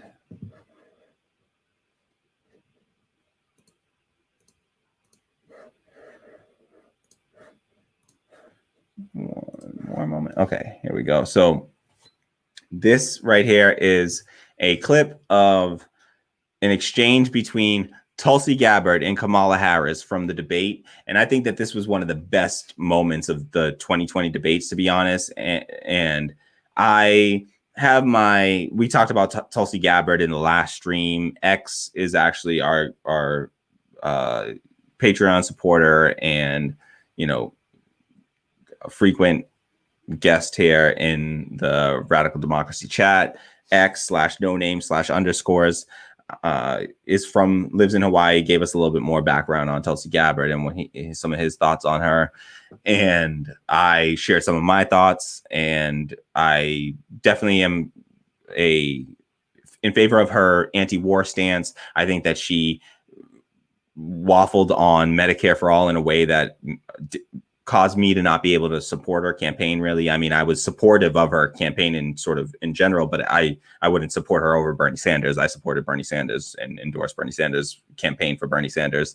And so I just didn't like her rhetoric on Medicare for all. She started to talk about, essentially, she believed in a public option, really, and not in actually providing universal health care. And once you do that with me, it's just like that's one of my litmus tests, and honestly just something that I can't get past if you're not at least there, because honestly that's not far enough left for me. What I would like to see is at the very least a nationalized healthcare system, but for me I would like a nationalized healthcare system that's operated by democratically owned and operated hospitals and pharmacies and institutions. And so that's what I'd like to see, is just more democratic control within a nationalized healthcare system. So that's what, definitely nationally funded for sure.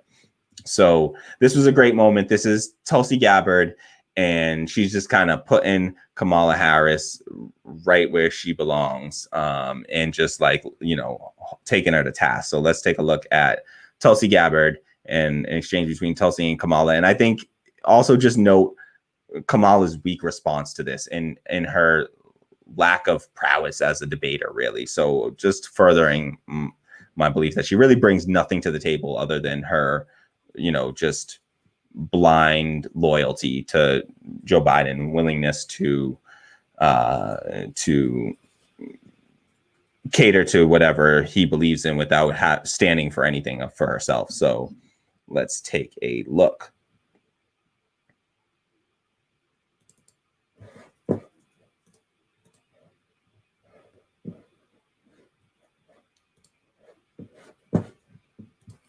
Congresswoman Gabbard, you took issue with Senator Harris confronting Vice President Biden at the last debate. You called it a, quote, false accusation that Joe Biden is a racist. What's your response? I want to bring the conversation back to the broken criminal justice system that is disproportionately negatively impacting Black and brown people all across this country today. Now, Senator Harris says she's proud of her record as a prosecutor and that she'll be a prosecutor president, but I'm deeply concerned about this record. There are too many examples to cite, but she put over 1,500 people in jail for marijuana violations and then laughed about it when she was asked if she ever smoked marijuana. She blocked evidence. She blocked evidence that would have freed an innocent man from death row until the courts forced her to do so. She kept people in prison beyond their sentences to use them as cheap labor for the state of California. And she fought to keep cash bail system in place that impacts poor people in the worst kind of way. Thank you, Congresswoman. Senator Harris, your response. As the elected Attorney General of California, I did the work of significantly reforming the criminal justice system of a state of 40 million people, which became a national model for the work that needs to be done. And I am proud of that work. And I am proud of making a decision to not just give fancy speeches or be in a legislative body and give speeches on the floor, but actually doing the work of being in the position to use the power that I had to reform a system that is badly in need of reform. That is why we created initiatives that were about reentering former offenders and getting them counseling. It is why, and because I know that criminal justice system is so broken, that I am an advocate for what we need to do to not only decriminalize, but legalize marijuana in the United States. I want to bring Congresswoman That's a lie. Gabbard back in. Your response. The bottom line is, Senator Harris, when you were in a position to make a difference and an impact in these people's lives, you did not. And worse yet, in the case of those who were on death row, innocent people, you actually blocked evidence from being revealed that would have freed them until you were forced to do so. There is no excuse for that. And the people who suffered under your reign as prosecutor, you owe them an apology. Senator Harris. My entire career, I have been personally opposed to the death penalty, and that has never changed. And I dare anybody who is in a position to make that decision, to face the people I have faced, to say, I will not seek the death penalty. That is my background. That is my work. I am proud of it.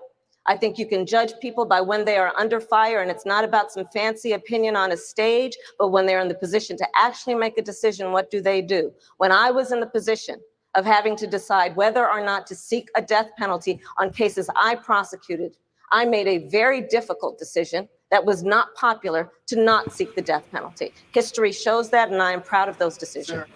Okay, we're about to see. Let's check and see. Let's pull up the receipts here. All right. So let's pull up some receipts on Kamala Harris. So you heard what Tulsi Gabbard said there. I'm gonna go through a few different, like I said, receipts here for Tulsi Gabbard. So first one up. Let's see.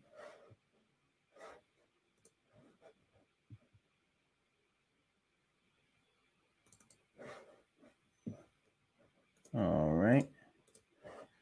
So here we go. Kamala Harris's AG office tried to keep inmates locked up for cheap labor. So that was one of Tulsi's many claims here. Let's see how that holds up. Lawyers for California also argued that allowing certain inmates to be paroled early would deplete a program that allowed prisons to fight wildfires. Okay, so they had these prisoners not just out here doing any kind of labor, but in fact, risking their lives fighting their wildfires that are caused by the effed up climate change of the fossil fuel industry.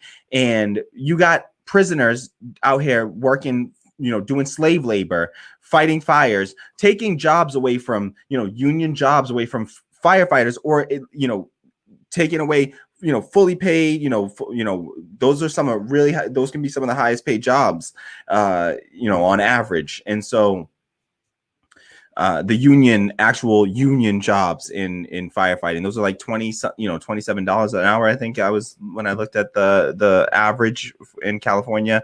So it's a decent average pay. And so for something that doesn't require a college degree. And so order to reduce the population of California's overcrowded prisoners, lawyers from then California Attorney General Kamala Harris's office made the case that some nonviolent offenders needed to stay incarcerated, or else the prison system would lose a source of cheap labor. In 2011, the Supreme Court ruled in Brown v. Plata that California's prisons were so overcrowded that they violated the Constitution's prohibition of cruel and unusual punishment. 3 years later, in early 2014, the state was ordered to allow nonviolent second-time offenders who have served half of their sentence to be eligible for parole. So already we're talking about non-violent offenders. These are people who shouldn't even be in a prison in the first place. Why are we locking up non-violent offenders? That's absurd. These are people that what did they do? Drug offenses? Like, this is not something that we need to be putting people into a violent system in order to punish them for it. That's not a rehabilitative system. And so these are, non-violent people who have served at least half of their sentence. And so people have done time, more time than any non-violent offender should be doing, which is 0 time. But that wasn't enough for them. They said, no, keep these people locked up. Kamala Harris said, no, keep them locked up because we need slave labor. All right. And if, I hope nobody thinks slave labor is hyperbole, because if you read the 13th Amendment, it says, slavery is illegal in this country, except in the case of prison labor. So we have a special exception carved out in our 13th Amendment for slave labor and for prisoners. So this is what the legacy of Kamala Harris is here, is keeping people locked up longer for the purpose of maintaining a healthy pool of not just cheap labor. I mean, it's beyond cheap labor, it's slave labor. We're talking about less than $1 a day to fight wildfires when you're talking about a $30 an hour job that's a union protected retirement and benefits. And this is what was being, these people's lives were being put at risk, and they were being put on the front lines of fighting fires for as slaves. We have a slave labor force doing this work out there. And when people talk about, oh, it's the immigrants coming and taking people's jobs, it's like, no, look first at this right here, at the for-profit prison industry, where we have mass incarceration, 5% of the world's population, but 25% of the world's populated people, 2.3 million people incarcerated, the majority of them locked up right now because they can't afford their bail. They can't afford cash bail. And we're one of only 2 countries in the entire world that even have a cash bail system. The other being the Philippines, with a psychopathic, dictator for a president, Rodrigo Duterte, and calls himself the Trump of the Pacific, or some name like that. And this dude is a crazed dude who literally condones extrajudicial murders of people for smoking cannabis, but he himself is on a prescription for fentanyl. So look it up if you don't believe me. Just check it out. This stuff is all easily verifiable. And so this is the system that we're talking about here. And she's out here, Kamala Harris is out here, maintaining a slave labor system. But we got a bunch of black people like Sean Diddy Combs and Charlemagne the God out here, advocating for a fucking, slave master. So because it's a black woman slave master, that's the kind of slave master they can get behind. So we cool with slave masters in the black community, apparently, as long as they're what? Women. We're cool with supporting slave masters. That's where we're at, really? That's disgusting. That's disgusting. And so it pisses me off. So sorry, I get a little riled up. I'll try to take it down a notch here. Okay, so let me read a quick comment to cheer me up here. I saw one from Steve, says, "That's a lie. Kamala, they needed you during the debate." I wish, yeah. I wish. Nice.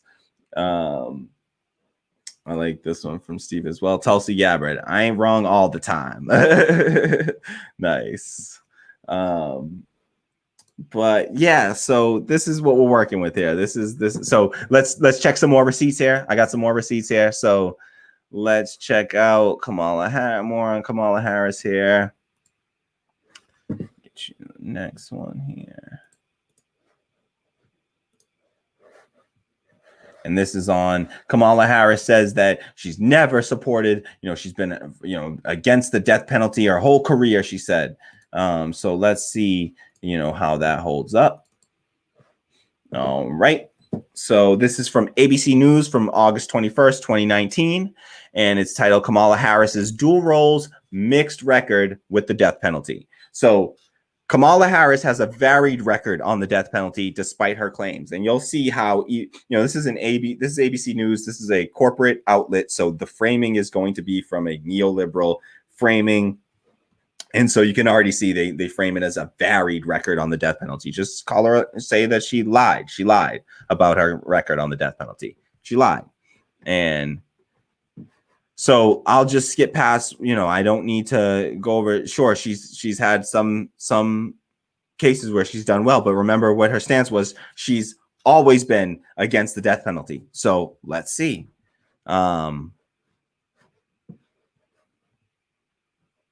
So just to note, during her 2004 bid for the office of San Francisco District Attorney, Harris was a rising political star who campaigned in part on the promise that she would never seek the death penalty. Never seek the death penalty. It was a popular stance with voters there, but it was a promise that would almost immediately be tested. Harris was just 3 months into the job when a 22-year-old gang member named David Hill shot and killed a young on-duty police officer, Isaac Espinoza. Shout out to David Hill. Calls for the death penalty rang out from community members and politicians alike. 2 days after Espinoza's death and 2 days before Espinoza's funeral, Harris held a joint press conference with the then head of the San Francisco Police Union, where she announced that she would not seek the death penalty for Hill. Okay, that sounds good. The decision ignited outrage and reportedly blindsided Espinoza's family, who later told CNN they did not know of Harris's decision until she announced it publicly. At Espinoza's funeral, Senator Dianne Feinstein called out Harris for a decision. So here we go. This is the senator from California. Now, the Democratic senator from California, who was a Dixiecrat before and flew the Confederate flag, Senator Dianne Feinstein, over here talking about, calling out Harris for not seeking the death penalty against a person who killed a cop. And Feinstein's take was that this is not only the definition of tragedy, it's the special circumstance called for by the death penalty. So Feinstein was all about, really fighting for that death penalty because you can't, you killed a cop. This is a special circumstance. She earned a standing ovation from uniformed officers in attendance. So that's Harris, in 2004, standing up, right? Standing up for a person on facing the death penalty.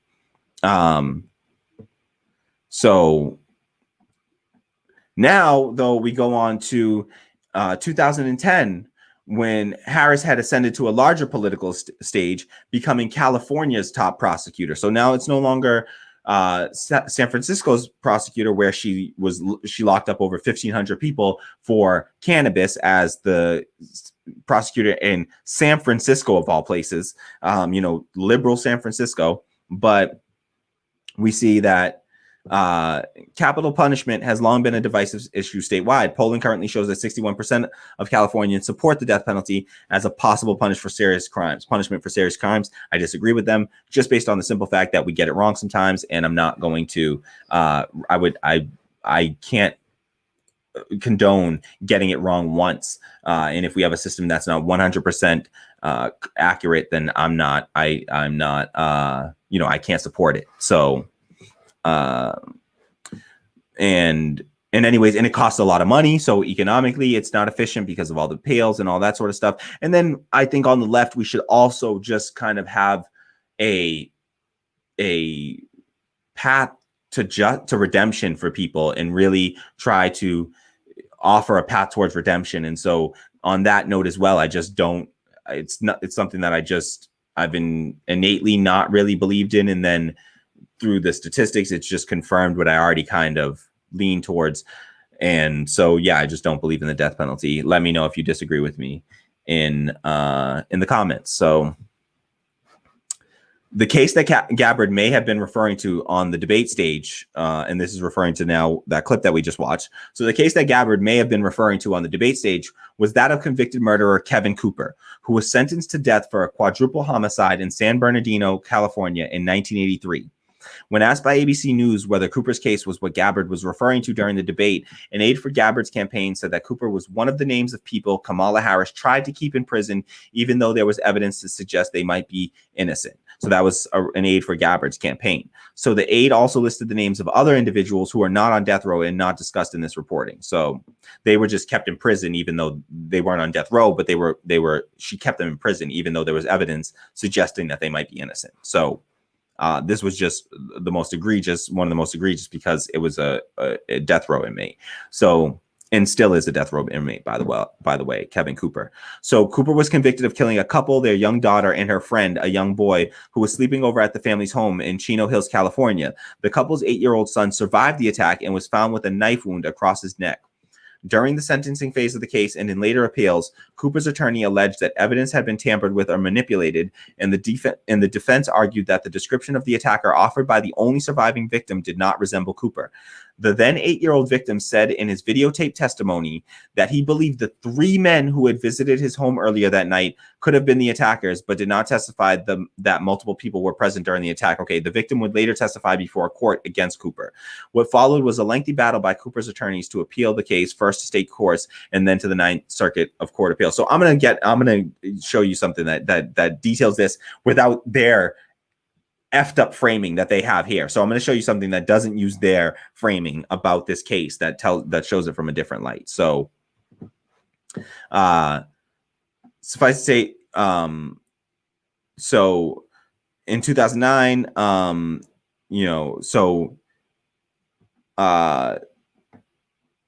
so the question of Harris's action surfaced later when Cooper and his lawyers asked the state to approve additional DNA testing, which they argued could exonerate him. Harris's team did not take up the case, and evidence from the crime scene was never re-examined while Harris held state office. So the entire time she held state office, that case with that crime scene, the evidence from that crime scene was never re-examined. She refused to take that case up as Attorney General, and for that, he remained on death row. And the Governor Gavin Newsom of California has, in 2018, he ordered that a DNA test be performed, but Kevin Cooper has been waiting for the results of that DNA test for what is now almost going on 20 months. The last report that I could find was in June, and it was 18 months at that point that he had gone without without receiving the results of his DNA test. And so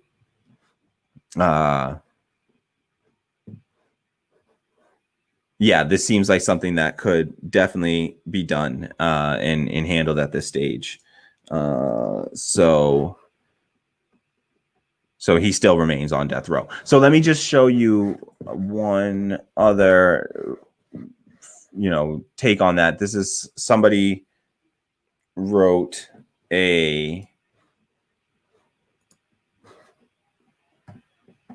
I just want to show just a quick little bit of this. And this is from a New York Times opinion piece that somebody that did a documentary on this that I believe came out on like Netflix or something. I'm pretty sure I watched the documentary, not realizing that it was this case that was connected to Kamala Harris. I only realized it when I was doing the research for this and just recognized that case as something that I had watched. Just stood out about, so let me show you this. One sec here.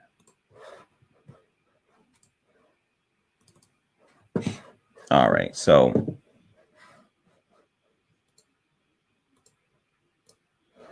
and this is from a New York Times piece, and this is about that case, and it says in 1983, 4 people were murdered in a home in Chino Hills, California. You can see some of the crime scene photos there, some gruesome stuff.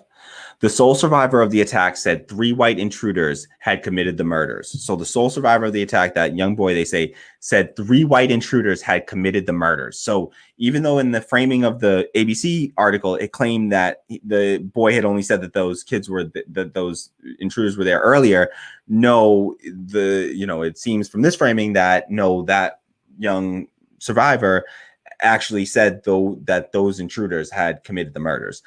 Then a woman told the police that her boyfriend, a white convicted murderer, was probably involved, and she gave deputies his bloody coveralls. And then you can see a little clipping here from the case, and it says, in the hours following the discovery of the murderers, multiple pieces of evidence strongly indicated that the murders had been committed by a group of 3 white men. Shortly after arriving at the hospital for treatment, the only surviving victim, Josh Ryan, gave statements to 2 different individuals inculpating 3 white men in the vicious murder of his father, mother, sister, and friend, who happened to be spending the night. Likewise, upon learning of the murders, several members of the community came forward to report 3 strange white men in the Canyon Corral bar. So here's what sheriff's deputies did. They threw away the bloody coveralls and arrested a young black man named Kevin Cooper. He is now awaiting execution. Boom. So this is a much different framing, I would say, of that case, and that's what really seems to have happened. And with all of this evidence, and being there and her having access to this evidence, she still felt necessary to keep this potentially innocent person from just getting a damn DNA test to even check to see, like, elite, like, his lawyers fighting for a DNA test, because guilty people always do that all the time. I mean, there's reasons why you would, just to try, obviously, you never know, but like, still, it's like, you don't, it's just all you had to do was just okay a DNA test, and for something so significant, where there's just so much overwhelming evidence to suggest, and circumstantial evidence to suggest that otherwise, that somebody else committed these murders. And from what I understood from the documentary, if this is correct, those people went on to harm additional people that possibly their lives could have been saved by the cops catching the correct people. You not only do you ruin the person's life who you falsely charge with this crime, but then you also do harm to other people's lives by leaving those actual criminals free to go do harm to other people. So all right, so let's take a look at a couple more receipts here for what or maybe that is, yeah, I think that's all we got for, we could, let me see if there's anything. Yeah, I don't think this brings anything else new into it, so I think that's okay.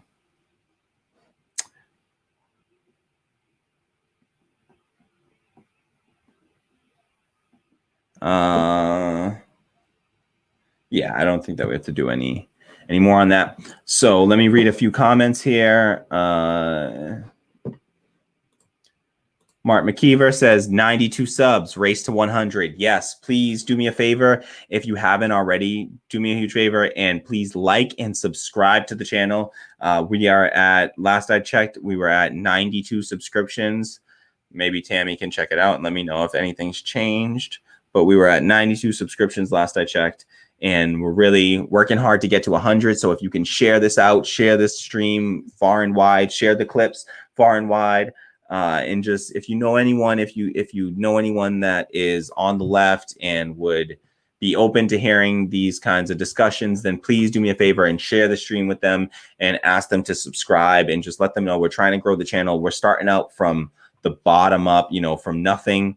And in just a matter, I mean, I had less than 10 subscribers 3 weeks ago, and now we're nearing 100. So I think that that's really, honestly, it feels really great. And it seems like it's much, I've done other YouTube channels before, on other like cannabis growing channel before and something like that. And so like I've done some other channels before and didn't have growth like this in those. And so this is really special, I think, and really, just encouraging to see the support from the community. And it's just, I really appreciate it. I can't thank you enough to everyone who is on Patreon supporting there, and to everyone just on Twitter and wherever else you might be sharing out the message. I really do appreciate it, and it goes such a long way. So if you know anyone, get them to subscribe, and just let's get to 100. I will definitely celebrate on stream.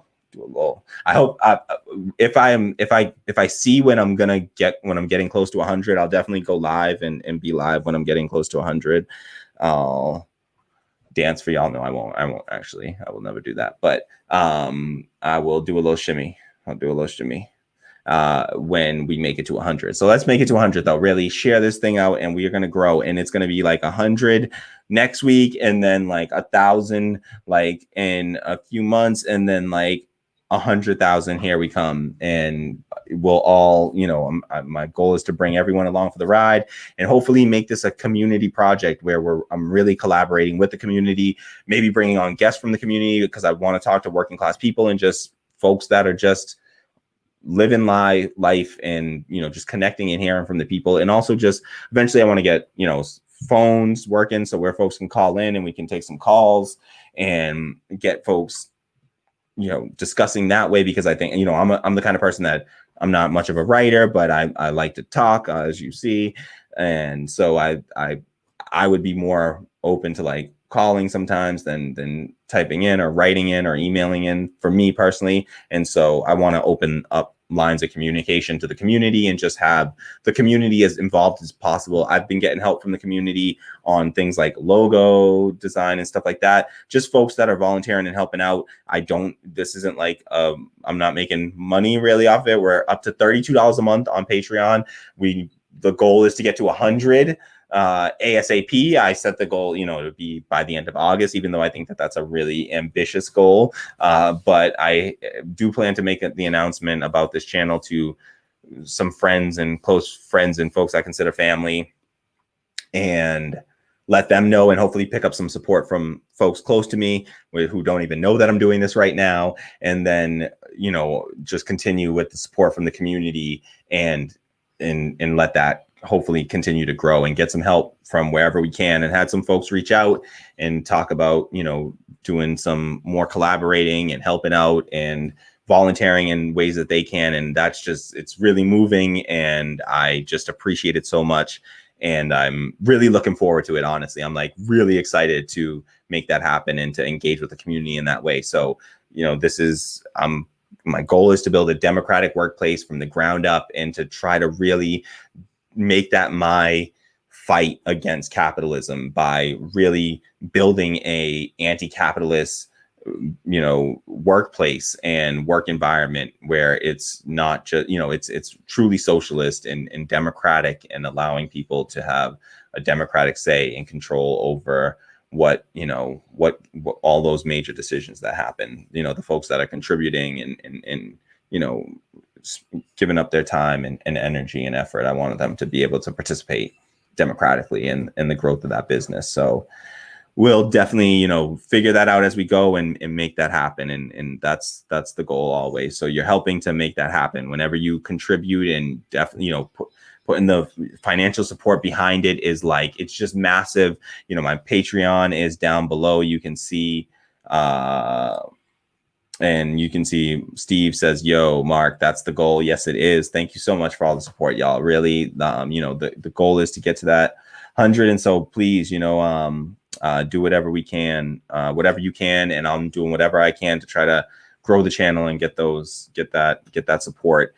And honestly, I'm really encouraged by what's happening already. It seems like in just a short amount of time and with very little of exposure, the channel's already getting a lot of support, and we're getting a lot of engagement, and we're getting a lot of support. And so I really think that this is something that we can scale up, and we can turn into and grow into be a part of the left-wing spaces, and to have this community be brought into that. And so, I plan to learn and grow by my interactions with the community and folks that we're, just talking to in the chat here. I'm learning, I'm growing. And so I bring that all along with me wherever I go, and then just trying to do some democratic things inside of the community. And then also bringing folks in to work with, I'll need a producer eventually if we grow big enough, and folks and things like that. And I'll want to be doing that in a democratic, we'll have a democratic workplace built out, and I'm really excited to make that happen. And by contributing to that in any way, sharing, liking, subscribing, and contributing to the Patreon, you make that happen. And so just thank you so much for all the support. Really, really, really means like the world to me. And I just can't thank you all enough. So I appreciate it so much, so much. All right, let me just read through some more of these comments. Steve Alvarez says, "I'm going to look for clips to share on my pathetic Twitter account. Seriously, though, let's help break 100. Yeah, thank you so much. First off, I'm cutting up all my videos that are the long videos into clips.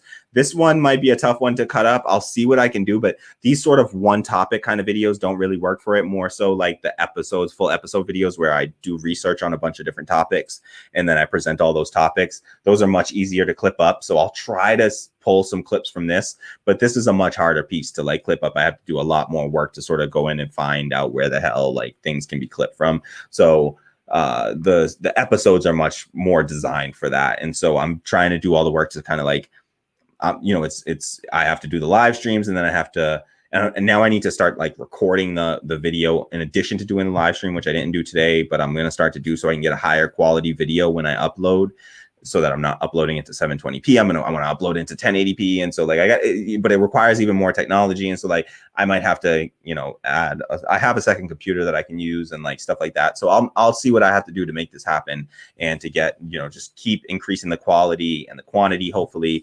I am hopefully starting school in the fall, so that'll shift things up a little bit for me, but things are still a little fluid right now because finances aren't great, and with the unemployment benefits being cut the way they were, and just the uncertainty of unemployment benefits, I'm like right teetering on the line of like not being able to afford next semester. And so I don't know, I'm not certain anymore whether I'll be in school for next semester or not.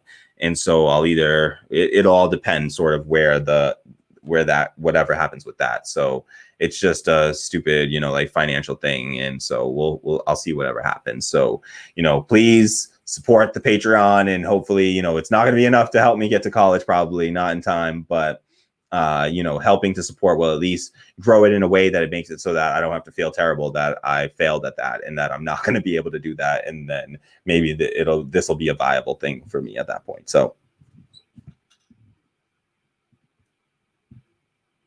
So let me see. And I don't believe you that you have a pathetic Twitter account. If you have a pathetic Twitter account, you better be participating in the No Comrades Under 1K movement right now. I've been really having fun with that, just retweeting. If you're under 1K followers, like, let me know, and I'll definitely be I will keep boosting. I'll boost anyone's account that's under 1K or 2K or 5K or 10K. I mean, I don't even have 2,000 followers yet on Twitter. I'm at like 1,400 or something. I started this whole thing with like 800 followers or something when the whole like No Comrade Under 1K started. And I picked up like over 500 followers through the No Comrades Under 1K, honestly, over the course of like the past week. So if you need to boost your account, I think it's a great movement to get. I've loved my Twitter feed now that I got way more like comrades in my Twitter feed. Like my Twitter feed just completely, I had a disproportionate amount of like mainstream news, like folks and neoliberals in Twitter feed. And it was just like,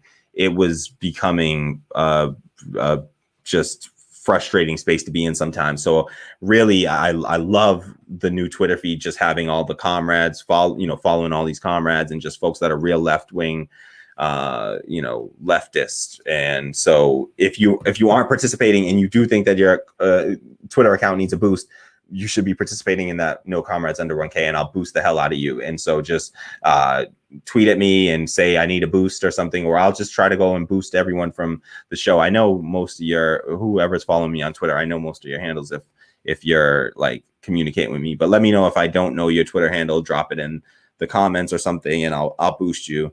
We want to get everybody's accounts over 1K, but we should get them all over 2K, and then 5K, and then 10K. Like, I know there's more than 10,000 comrades on Twitter that are doing things like this, and we just got to connect together so that we can amplify the voices of everyday working class people. And so I love this movement for No Comrades Under 1K.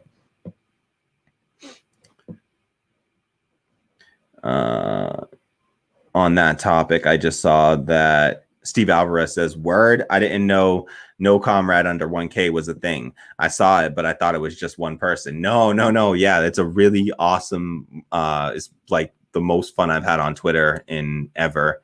And it's a really cool movement. And I've seen tons of people and some really big people. I got followed by Hamdia Ahmed, who is like a African refugee, Black Lives Matter activist, and just all around like exceptional person. And she followed and retweeted, and I got like over 100 followers in literally like 5 minutes. I picked up like over 100 new followers when she retweeted, and so you got people like big people with big platforms. Like she has like 35,000 plus like followers, and she's participating. And just it's people like that and accounts like that are trying to, larger accounts, larger left-wing accounts, boosting up the smaller accounts. I've been trying to boost like people that the smaller the better has been my goal. Is like the smaller the account, the more fun it feels like to like the more impactful it feels like to try to boost them. So you'll get people that are like under 100, and then within a few minutes you got them like over 100 or like at 200, and it's just like, you know, they're like, I've had 70 followers for like 3 years now, and now I have like a couple hundred. And so it's just an awesome movement. Get involved, definitely do it. Tweet at me if you don't see me boost you, and you don't see a tweet go out with me tweeting out and boosting your account, like tweet at me and make sure I do it, because I definitely need to be boosting all of y'all. And we should just do that to boost comrades and get more voices heard and more communication, more solidarity. That's real solidarity building right there. Like that really is like, that's how you build online solidarity right there. Like that's it. And so, and I've picked up so many like accounts, like comrades that are either Black or Indigenous people of color, you know, persons of color,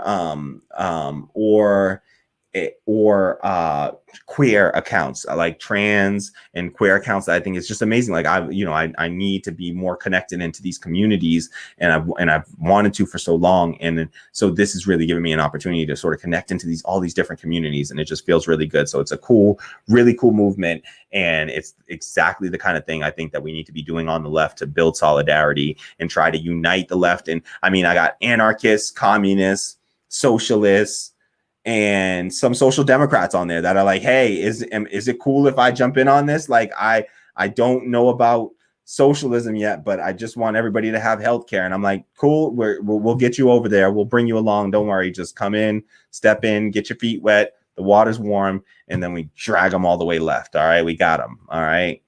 And so, yeah, it's been fun. Make sure you let's keep that going too. All right. Let's see.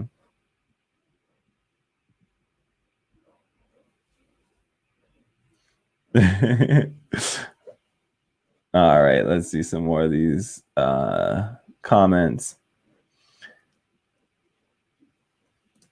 Mark McKeever says, my Twitter account is so pathetic that it literally is non-existent. Well, Mark McKeever, if you do get a Twitter account, now's a great time to get one and to get boosted in with the rest of the comrades. And so if you do get one, tweet at me at onto the 5th. My Twitter link is in the description box below. Hey, by the way, if you're here, thank you so much for watching. If you're here and you haven't already, please do me a favor and subscribe to the channel. Hit that like and subscribe button below. Hit the bell to receive notifications so that you are notified anytime we go live.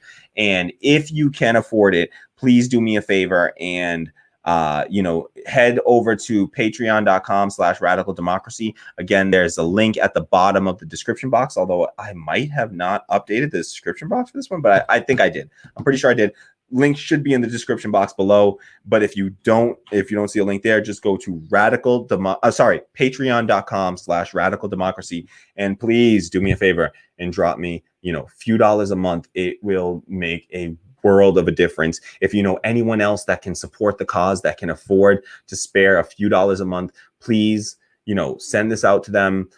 Ask them for their support, new Black leftist media, independent media. I think that this is how we're going to, this is movement building. This is what it's about. And so I do appreciate the support, and I want to, again, build a democratic workplace, try to overthrow capitalism, one worker cooperative at a time. And so I would really love to have you join me for that and contribute and collaborate with me on that. And so thank you so much. And I appreciate all of my Patreon patrons right now. Thank you so much to everyone for supporting the way that you do. It's just monumental, and it means so much. And it really motivates me to get up every day and keep pushing and pushing and pushing. And so thank you so much for all your support. Steve Alvarez says LMAO. I love how he just mumbled out his previous cannabis channels. Yep. You guys can check out my old cannabis channel, Greener Thumbs. It's got some good tutorials on there. I did a lot of deep water culture, growing in deep water culture. And then I did hydroponics, but using coco coir as a medium, and just did, indoor growing. So I learned how to grow cannabis in Jamaica. My family, I was born and raised Rastafarian. My father is like the elder Rasta where I live in Westmoreland, Jamaica. It's in this little place up in the rural Jamaica, up in the hills of rural Jamaica. And It's called Bathhouse. I nobody will know where the hell it is, but it's closest place that people will know is like Negril, Jamaica. And it's just, my brothers grow, some of my brothers grow cannabis for a living. And so that's just kind of the lifestyle. But, we always grew cannabis around the house, and then we would grow foods. And my father's a farmer, so he's still a farmer, always been a farmer his whole life. It just like, that's how we survive when we're down there. When I'm down there, I farm foods. My Rastafarians are vegetarians, so just fruits, vegetables, and cannabis. And so, yeah, it's destigmatized in my family and my, oh, Steve says, wait, where's the, okay. So Steve says, wait, where's the super chat option? So I don't know that I'm able to use the super chat option, unfortunately, yet. So yeah, like I really wish I could, because that would be awesome if folks like wanted to support and stuff. If you want to throw a couple extra bucks at some point, I don't know if it can be done through Patreon or something, but for now, so if folks want to support some way, like, and you want to throw a couple extra, like, I don't know if there's a way to do it through Patreon or something right now. I can give folks like my Venmo and stuff or something. But like, I don't know if YouTube only does super chats once you're able to monetize your channel, but you can't monetize your channel until you have 1,000 subscribers and 4,000 watched hours. So right now, I forget how much I have right now. I have to check, but it's like, I have to look, but it's a few hundred watched hours or whatever. And I got to get to like 4,000. So I got to get a lot more, videos up and just more people, more subscribers. Really, it's the subscriber count that's going to matter. Really, once I'm up to like 1,000 subscribers, then people will be watching just more. There will be more eyes on the videos and more time being watched. And so I definitely need to grow the channel more. And I think that in order to do super chats, as far as I understand it right now, I have to be monetized. I think I have to get all the way to being able to be monetized, which is annoying. I'll take a look in here and just see if it says anything in the settings or anything like that, but I'm not seeing anything in YouTube settings. Thank you so much to everyone that's liked the stream so far. I really appreciate that. If you haven't already, please do me a favor and like and subscribe to the channel. And yeah, I'm not seeing any sort of option for, not seeing any sort of option for a super chat, unfortunately, or to allow that. So yeah, sorry about that. It's super annoying. I really would have I appreciate the interest in that, and definitely will appreciate anyone that can, definitely sign up on the Patreon.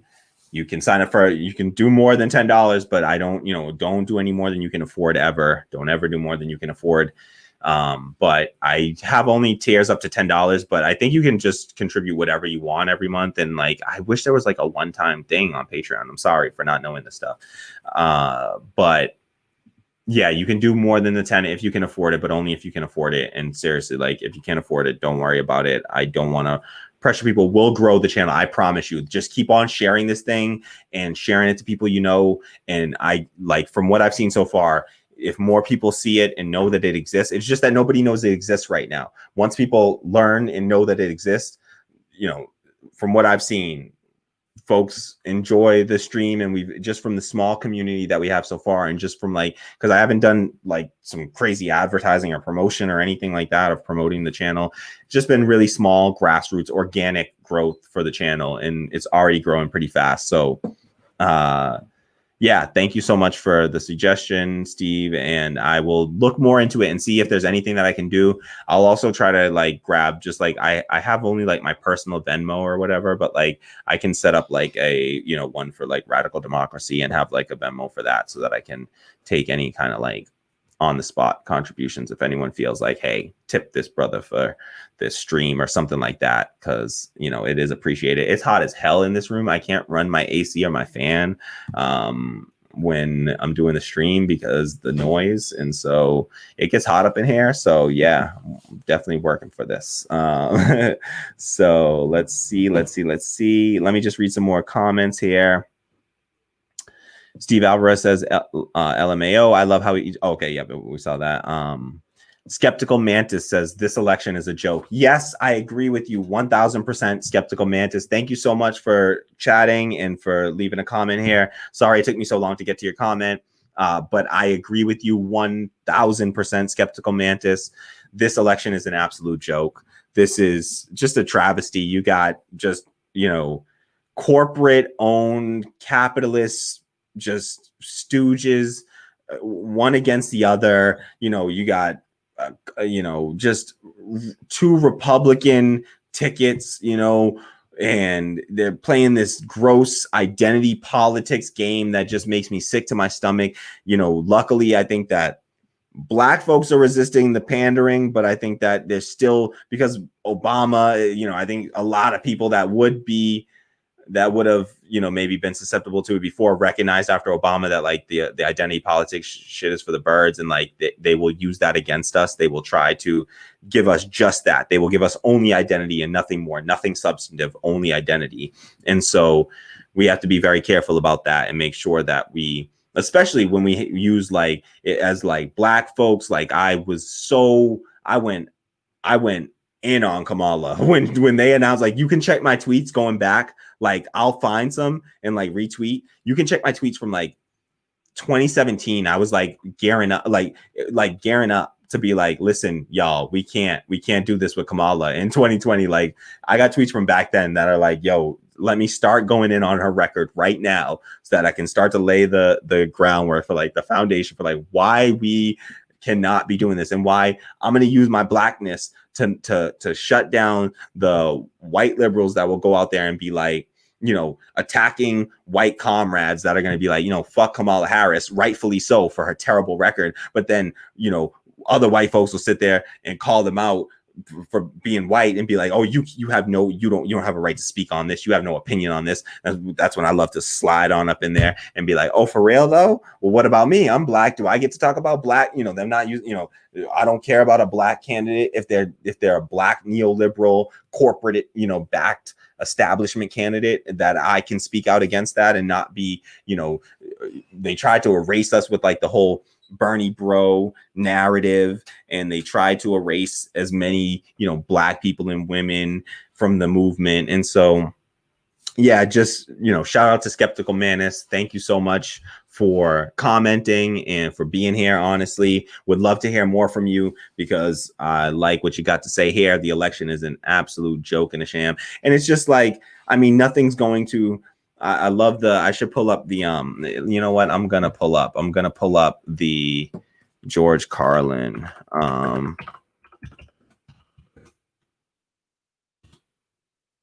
Let's watch this clip together. This is one of my favorite clips to pull up when elections like this roll around. This is a good, if you don't watch George Carlin, I highly recommend you do. He's got, some stuff that might make people cringe a little bit nowadays, but a little bit, he has just a little bit. I think most of the stuff, he was ahead of his time. He's definitely got some areas where we would be a little sensitive to on the left here, and rightfully so.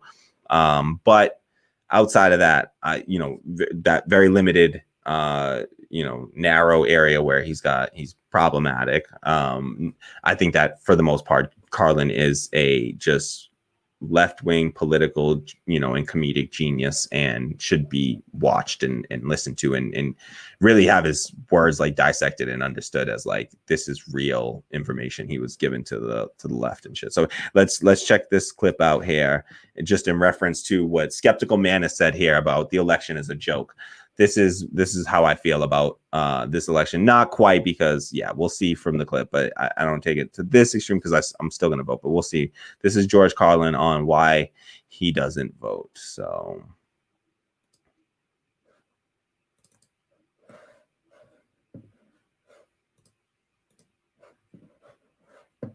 I don't think that my stream will get shut down for this. I'm pretty sure this is public domain. So here we go. Let me drop that comment out for a second. Please feel free to comment again. Please, Skeptical. Love to have you here in the chat. All right, let's listen to George Carlin here. Oh, ish. Hold on, I gotta pull this back up because I didn't share the audio. All right, here we go.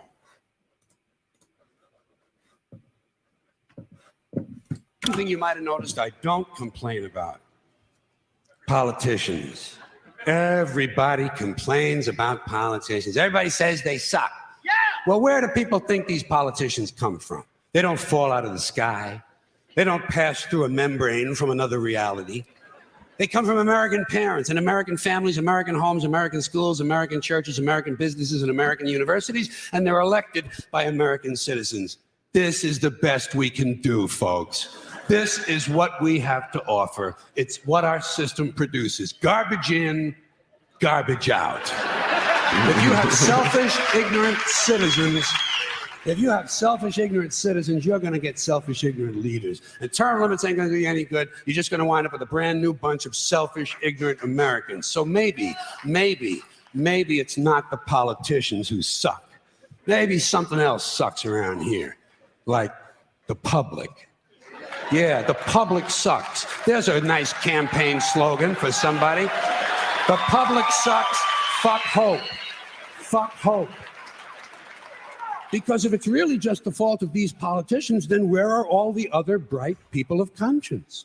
Where are all the bright, honest, intelligent Americans ready to step in and save the nation and lead the way? We don't have people like that in this country. Everybody's at the mall, scratching his ass, picking his nose, taking his credit card out of his fanny pack and buying a pair of sneakers with lights in them. So I have solved this little political dilemma for myself in a very simple way. On election day, I stay home. I don't vote. Fuck them. Fuck them. I don't vote. Two reasons I don't vote. First of all, it's meaningless. This country was bought and sold and paid for a long time ago. The shit they shuffle around every 4 years doesn't mean a fucking thing. And secondly, I don't vote because I believe if you vote, you have no right to complain. People like to twist that around. I know. They say, well, if you don't vote, you have no right to complain. But where's the logic in that? If you vote and you elect dishonest, incompetent people and they get into office and screw everything up, well, you are responsible for what they have done. You caused the problem. You voted them in. You have no right to complain. I, on the other hand, who did not vote, who, in fact, did not even leave the house on election day, am in no way responsible for what these people have done and have every right to complain as loud as I want about the mess you created that I had nothing to do with. So I know that a little later on this year, you're going to have another one of those really swell presidential elections that you like so much. You'll enjoy yourselves. It'll be a lot of fun. I'm sure as soon as the election is over, your country will improve immediately. As for me, I'll be home on that day doing essentially the same thing as you. The only difference is when I get finished masturbating, I'm going to have a little something to show for it, folks. Thank you very much. All right. So that's Carlin that's the late, great George Carlin on why he doesn't vote. And I just love, the shit they shuffle around every 4 years. Like, it's just, it's garbage. They just shuffle around the same shit every 4 years. It's two sides of the same coin. And we get more drone bombing, more, deportations, more militarized police, more increased military budgets, more, forever wars. We support the war in Yemen where we're causing how much destruction given the Saudi government, weapons to go murder and commit genocide against the Yemeni people, or the Israeli government that we give foreign aid to so that they can turn around and oppress and create an apartheid state against the Palestinians and destroy those, brown lives over there and destroy those lives. And, this is what, these people do. They'll back Wall Street, and they'll protect the banks, and they'll bail out the banks and screw the American people and cut Social Security and cut your Medicaid and stop you from getting the health care you need and create these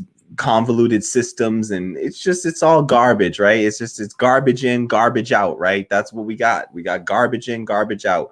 And so, yeah, this is the function of this is what the American political system has become, sadly. And I love that take. I personally, I plan to vote for either Howie Hawkins and Angela Walker, or Jeff Mackler on, Howie Hawkins and Angela Mackler are running for the Green Party, and then Jeff Mackler, sorry, I just say Andrea Mackler, sorry. So Howie Hawkins and Andrea Walker are running on Howie Hawkins and Angela Walker are running on the Green Party ticket, and Jeff Mackler, I don't know who his running mate is, running as a socialist. And his rhetoric, he's like a Trotskyite socialist, and his rhetoric and his stance is just, his policies align and strategy aligns with mine. So I plan to vote that way. I live in Massachusetts, so my vote almost doesn't matter.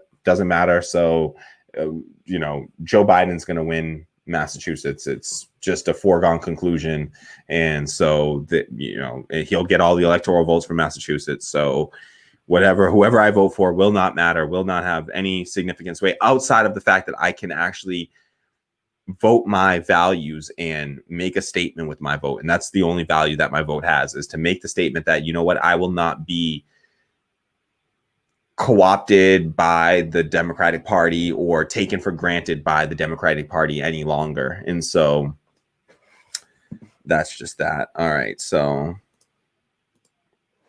Mark McKeever says the difference now is that they're more blatant about the lies and bad policies, and most take it. Yeah, it's gotten so bad because they, at this point, they only have to like scare you with Trump and like the Republicans, and just like, Trump's so bad, and it's like, oh, scary Trump, that you better fall in line, vote blue no matter who, right? I mean, that's the line that they feed us. And where's that gotten us? Where's vote blue no matter who gotten us? It's gotten us to Trump. It's gotten us to the worst response to a global pandemic in the entire world. And we have 5% of the world's population, but over 25% of the world's COVID-19 cases and deaths. So we were just the number one overall. Brazil keeps like, we keep on trading back and forth with Brazil for the worst COVID crisis in the world, the highest number of cases and deaths. But we are right up there, number 1 and 2, constantly just vying for that lead there in leading the world and just being so vicious and to our citizens to provide we have such bad infrastructure and no healthcare system, and just a really garbage for-profit healthcare system that could not hold up to the pandemic. I mean, we stockpile massive amounts of oil in this country, but we didn't stockpile medical equipment, ventilators, PPE, anything like that. We didn't have manufacturing in place in order to spin up manufacturing so that we could manufacture things like masks and gloves for our medical workers and folks that most vulnerable folks that need it. But much more so, we should have had that kind of equipment for everybody who wanted it and everybody who needed it, really, because it wasn't even a want, it was a need at that point in order to keep everybody safe. So I think they've gotten more blatant about the lies, and it's a situation where people are just afraid of the worser of the two evils, and they're two evils, make no mistake about it. And they've gotten one so bad with Trump that they feel like they can just run anything. And this is why Wall Street's happy. No, Wall Street's not concerned at all. They don't care who wins this election, and you shouldn't either, really. You shouldn't either with this election upcoming. If Trump wins, then we got one set of problems, right? Which is just that you got the next 4 years that are going to be more treachery and just like, all the same shit that policy wise that Joe Biden would be doing, but with all the worst rhetoric, just terrible rhetoric. Right. And then, and then maybe after those 4 years, now we got to run, whoever, Mike Pence maybe is going to be, Tucker Carlson is up there, but you're running against that after, everybody's going to be blaming Trump for whatever, because we will be in, no matter which one of these two win, like Richard Wolff points out, we're going to be in a class war. We're whether it's Biden or Trump, we're going to be the class war has already begun just by the number of, the amount of jobs they've thrown us out of, and the way that they're going to be having employed workers fighting against unemployed workers, and having them be upset with each other instead of joining forces together and recognizing who is oppressing all of them. Really, everybody's getting a raw deal, whether you're working right now or you're unemployed. The working people are saying, hey, look, I'm putting my life on the line, and they're damn right, and that's terrible. They're being called essential workers, and they're being shoved out there to risk their lives and be put on the front lines of a global pandemic. And then you have and they're mad that, well, these other people are sitting at home and they're getting $600 a week. And then you got the people that are unemployed that are thinking, well, I'd rather have a job, because maybe that would come with the stability that we associate with a job, even though it doesn't really exist. And I could have more long-term stability in mind and think that, okay, well, at least I still have my job, because people are all worried about what the hell do we do once the PUA, the pandemic unemployment assistance, and these temporary programs, once they run out, because we've already seen that Congress is willing to let necessary programs run out on people in the middle of a crisis. Imagine when the crisis is starting to die down a bit, but your life is still in a personal crisis. What are you going to do then? And so that's what we're up against. And so, yeah, I think that they have managed to get such a bad person on the other side with Trump that they can just say, oh, Trump's so bad, and we just have to get rid of Trump, and Trump's the whole problem. And so many people have focused in on that especially older voters, older Black voters in South Carolina, that had a real strong impact on this race, that were just afraid of or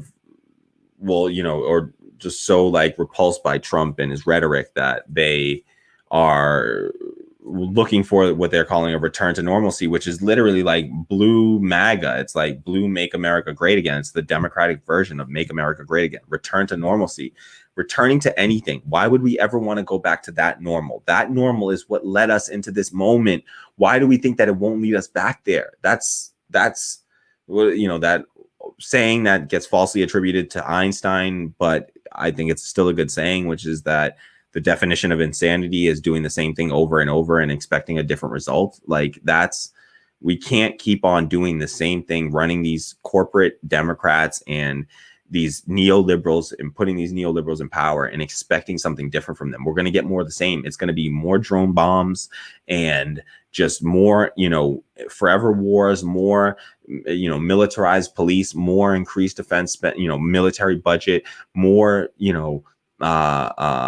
police brutality and injustice, racial injustice, more environmental injustice against the indigenous people, more pipelines being built and fracking happening. They're going to frack under these people, frack them, damn it.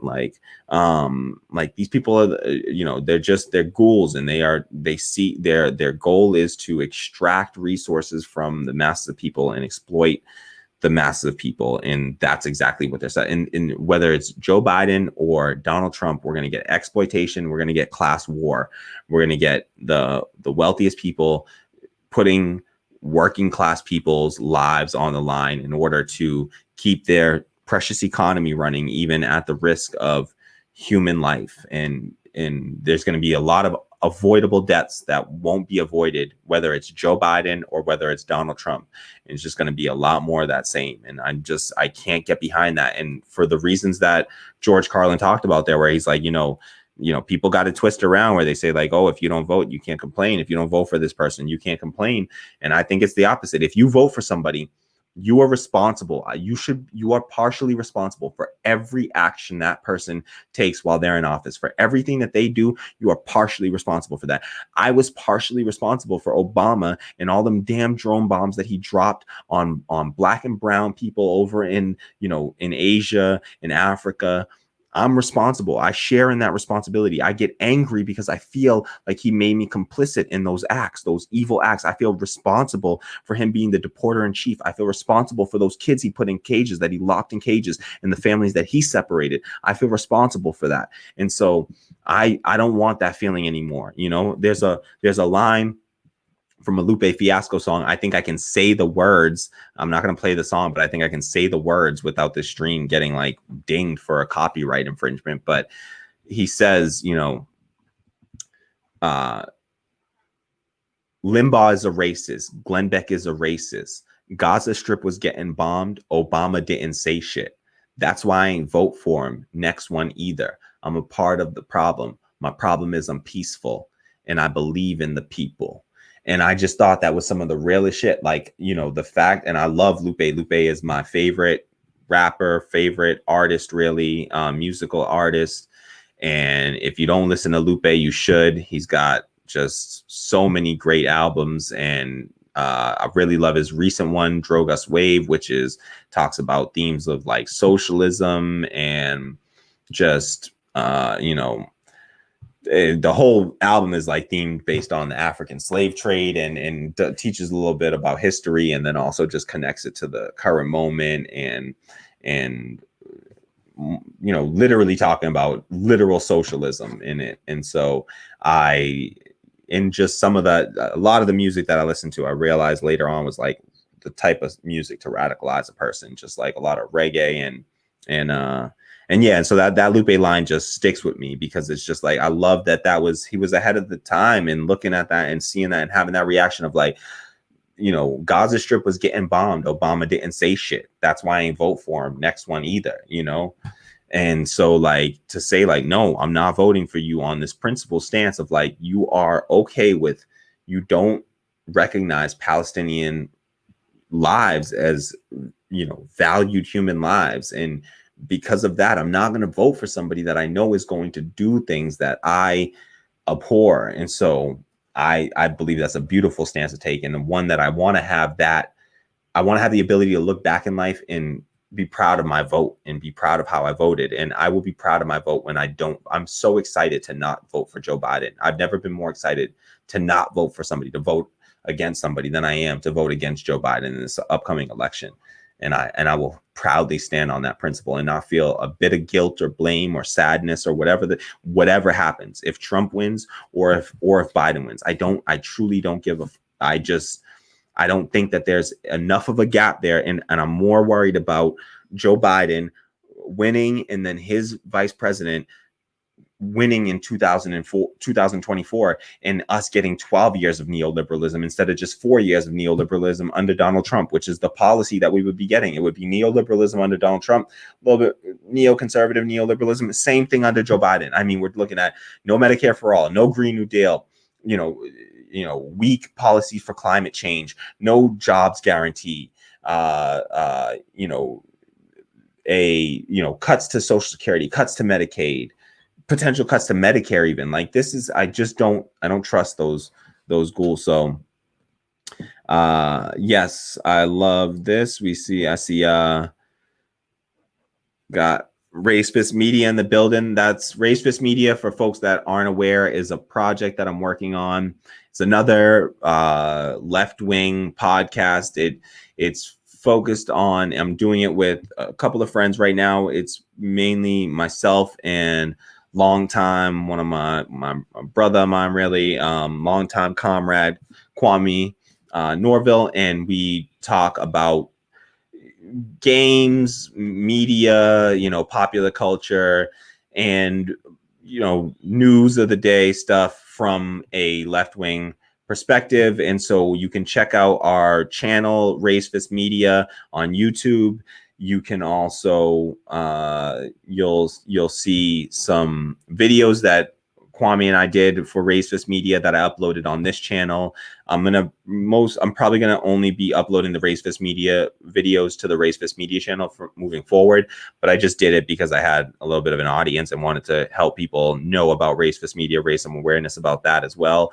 So if you're into that kind of thing and you like gaming and in pop culture, movies, that kind of thing, some movie reviews, game reviews, gaming, game streaming, and as well as just like talking about these things from a left-wing perspective. We did an episode where we talked about the Blizzard workers, rebelling and starting to share wage information publicly. And then also we did one segment on the Ammon Bundy, the conservative who came out in support of Black Lives Matter, and he had led that Bundy standoff against like federal agents when Obama was president. And they, there's so you can see a discussion with Kwame and I and Racist Media. If you check out those videos, the Ammon Bundy or the Blizzard workers video, I forget what else we discussed. Kwame, if you want to drop that in the chat, let me know what else we talked about in that video, other topics that we discussed. We talked about military e-recruiting, so military recruiting in the gaming industry, as well as AOC's legislation that she attempted to have passed, which would have banned the military from recruiting on Twitch. And so in using gaming platforms and using really shady tactics to trick young gamers into signing up for the military, essentially, and doing these really shady military recruiting practices through gaming and through game propaganda. And so we talked a little bit about that, and let me know if there were any other topics we covered there, Kwame, that I'm not thinking of. But shout out to Racist Media. If you can, give that a follow too, if that's the kind of stuff you're into, and interested in, more of this, but with a bit more of a bend and a lean towards the gaming industry and movies and pop culture. So if that's more of your thing, and Kwame's way funnier than me, by the way, I'm pretty, like, I can get pretty, I get a little riled up, and I can be I was gonna name this channel Angry Black Socialist at one point, but we did the Shahid Buttar video. So Kwame reminded me that we did a Shahid Buttar video. And yes, that was we did take on Shahid Buttar when those allegations first came out, and I really like our initial take. It's really held up over time, and I plan to do a follow-up with Kwame where we discuss that again. I'm going to bring Michael Brooks into the conversation because I have a great clip that I want to share from Michael Brooks where he talks about the difference between program and rhetoric. And I just want to show how that really applies directly to the Shahid Buttar situation. And there's been two candidates recently, Shahid Buttar and Alex Morse, who have had these sort of smear campaigns run against them as far as I'm concerned. And my reaction to both of those is to donate more money to them. So if you can afford it, go drop them a few dollars. If you can support Shahid Buttar, please do so. Drop him a few dollars, even at $5, $1 even, but $5, a few dollars, whatever you can.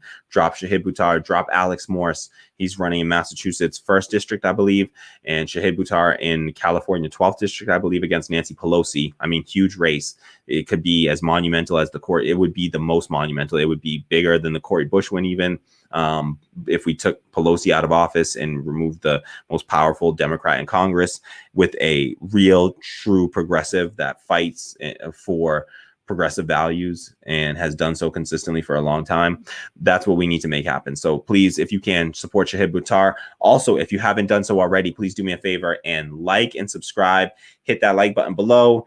If you're watching it on mobile, you just got to close out the chat and then hit the like button, subscribe to the channel, and then also hit the bell to receive notifications.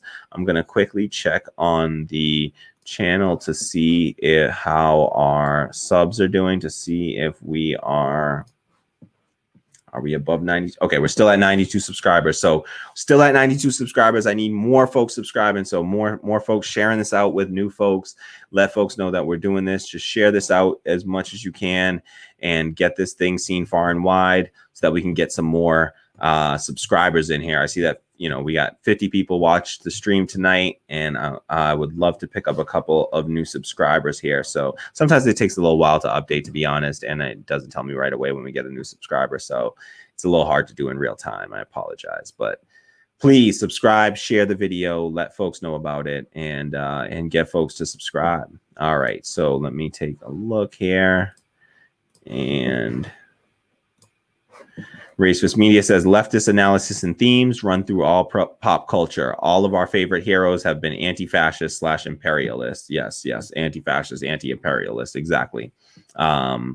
So yeah, I think that, you know, these themes run through pop culture and media, and we love to chat about it and also just kind of have a little fun and talk about these things and game. And we would love to do some like gaming with the community. So if that's the kind of thing you're into, you know, check it out and join us for that. And we would love to make that happen. So yes, Racist Media said, let's get to 100. Yes, let's do it.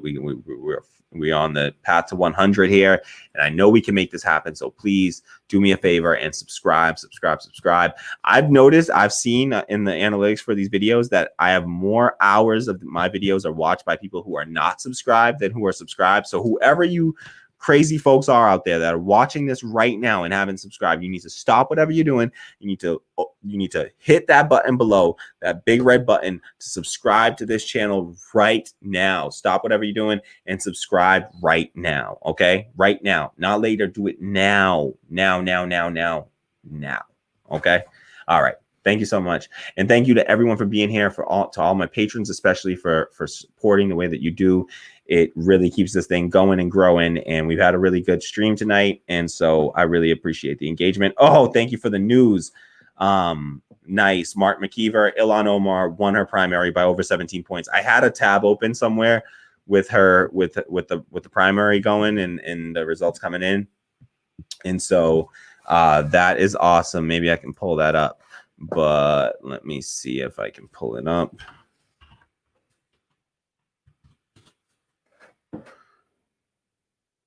That's awesome, though. That's beautiful. Let me see where I can get those results, probably from. All right, so they're calling it, is it 100% of the vote in, though?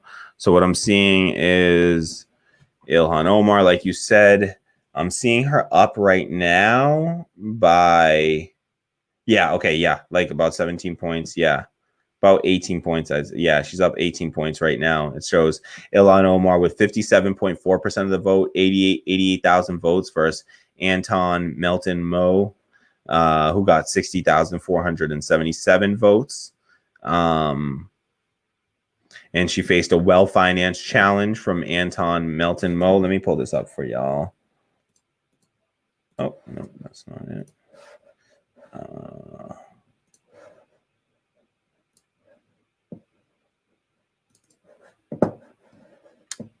There we go. All right, so you can see here, Ilhan Omar. There we go. Yeah, so this is Minnesota's 5th congressional district, and we have Ilhan Omar winning resoundingly. I would say that's an 18-point win. That's a big win against a well-financed, candidate who was backed by, just an establishment-backed candidate. And so whenever you see that, this is promising. It's what we expected. It's just what we expected. The squad has come in and really held on to their seats resoundingly and shown that when left-wing, fighters get into Congress, get into these power centers, they can uphold their values for the most part, I would say, especially folks like Ilhan Omar, Rashida Tlaib, and AOC can uphold these left-wing, I know if some of my international community were here with us right now, they would be getting on me, especially Ben 2K, about how what I refer to as left-wing is really centrist globally, and he's so right about that. And so I call it left-wing, but it's really American left-wing. It's really just centrism around the world. And so, but those ideas win. They're not just good policy, but they're good politics and they can win elections. And so you champion those ideas. And I'm talking, I mean, Ilhan Omar, they dumped so much freaking the difference between Ilhan Omar and Rashida Tlaib's victory is that Ilhan Omar was her opponent raised a massive amount of money.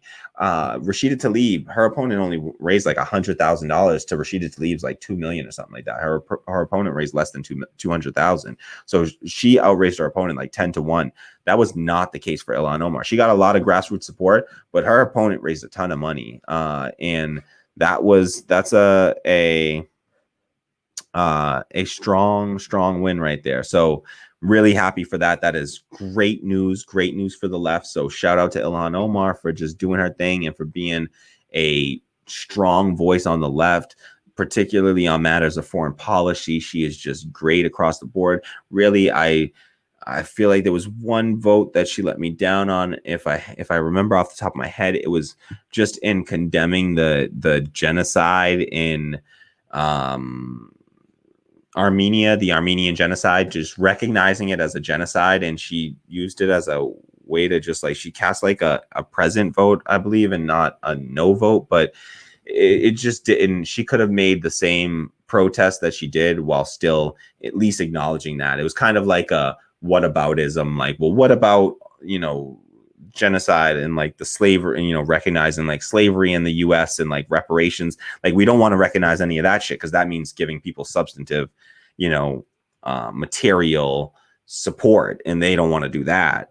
But they'll do these things that are nominal, and to, write it down on a piece of paper, at least on paper, they're fine with saying, yes, these were atrocities, but they won't recognize their own atrocities, like America's original sin, which is the genocide they committed against indigenous people when they came over here and raped, pillaged, tortured, stole.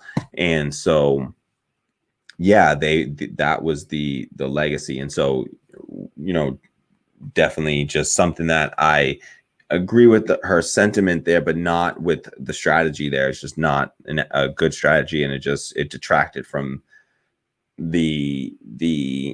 her stance, really, because I'm not concerned with her stance. Her stance was a good one outside of the strategy of not the present vote. But that's literally one nitpick that I have of Ilhan Omar. And aside from that, everything else that she's done on foreign policy has been tremendous, just especially around issues of BDS and, pro-Palestinian rights.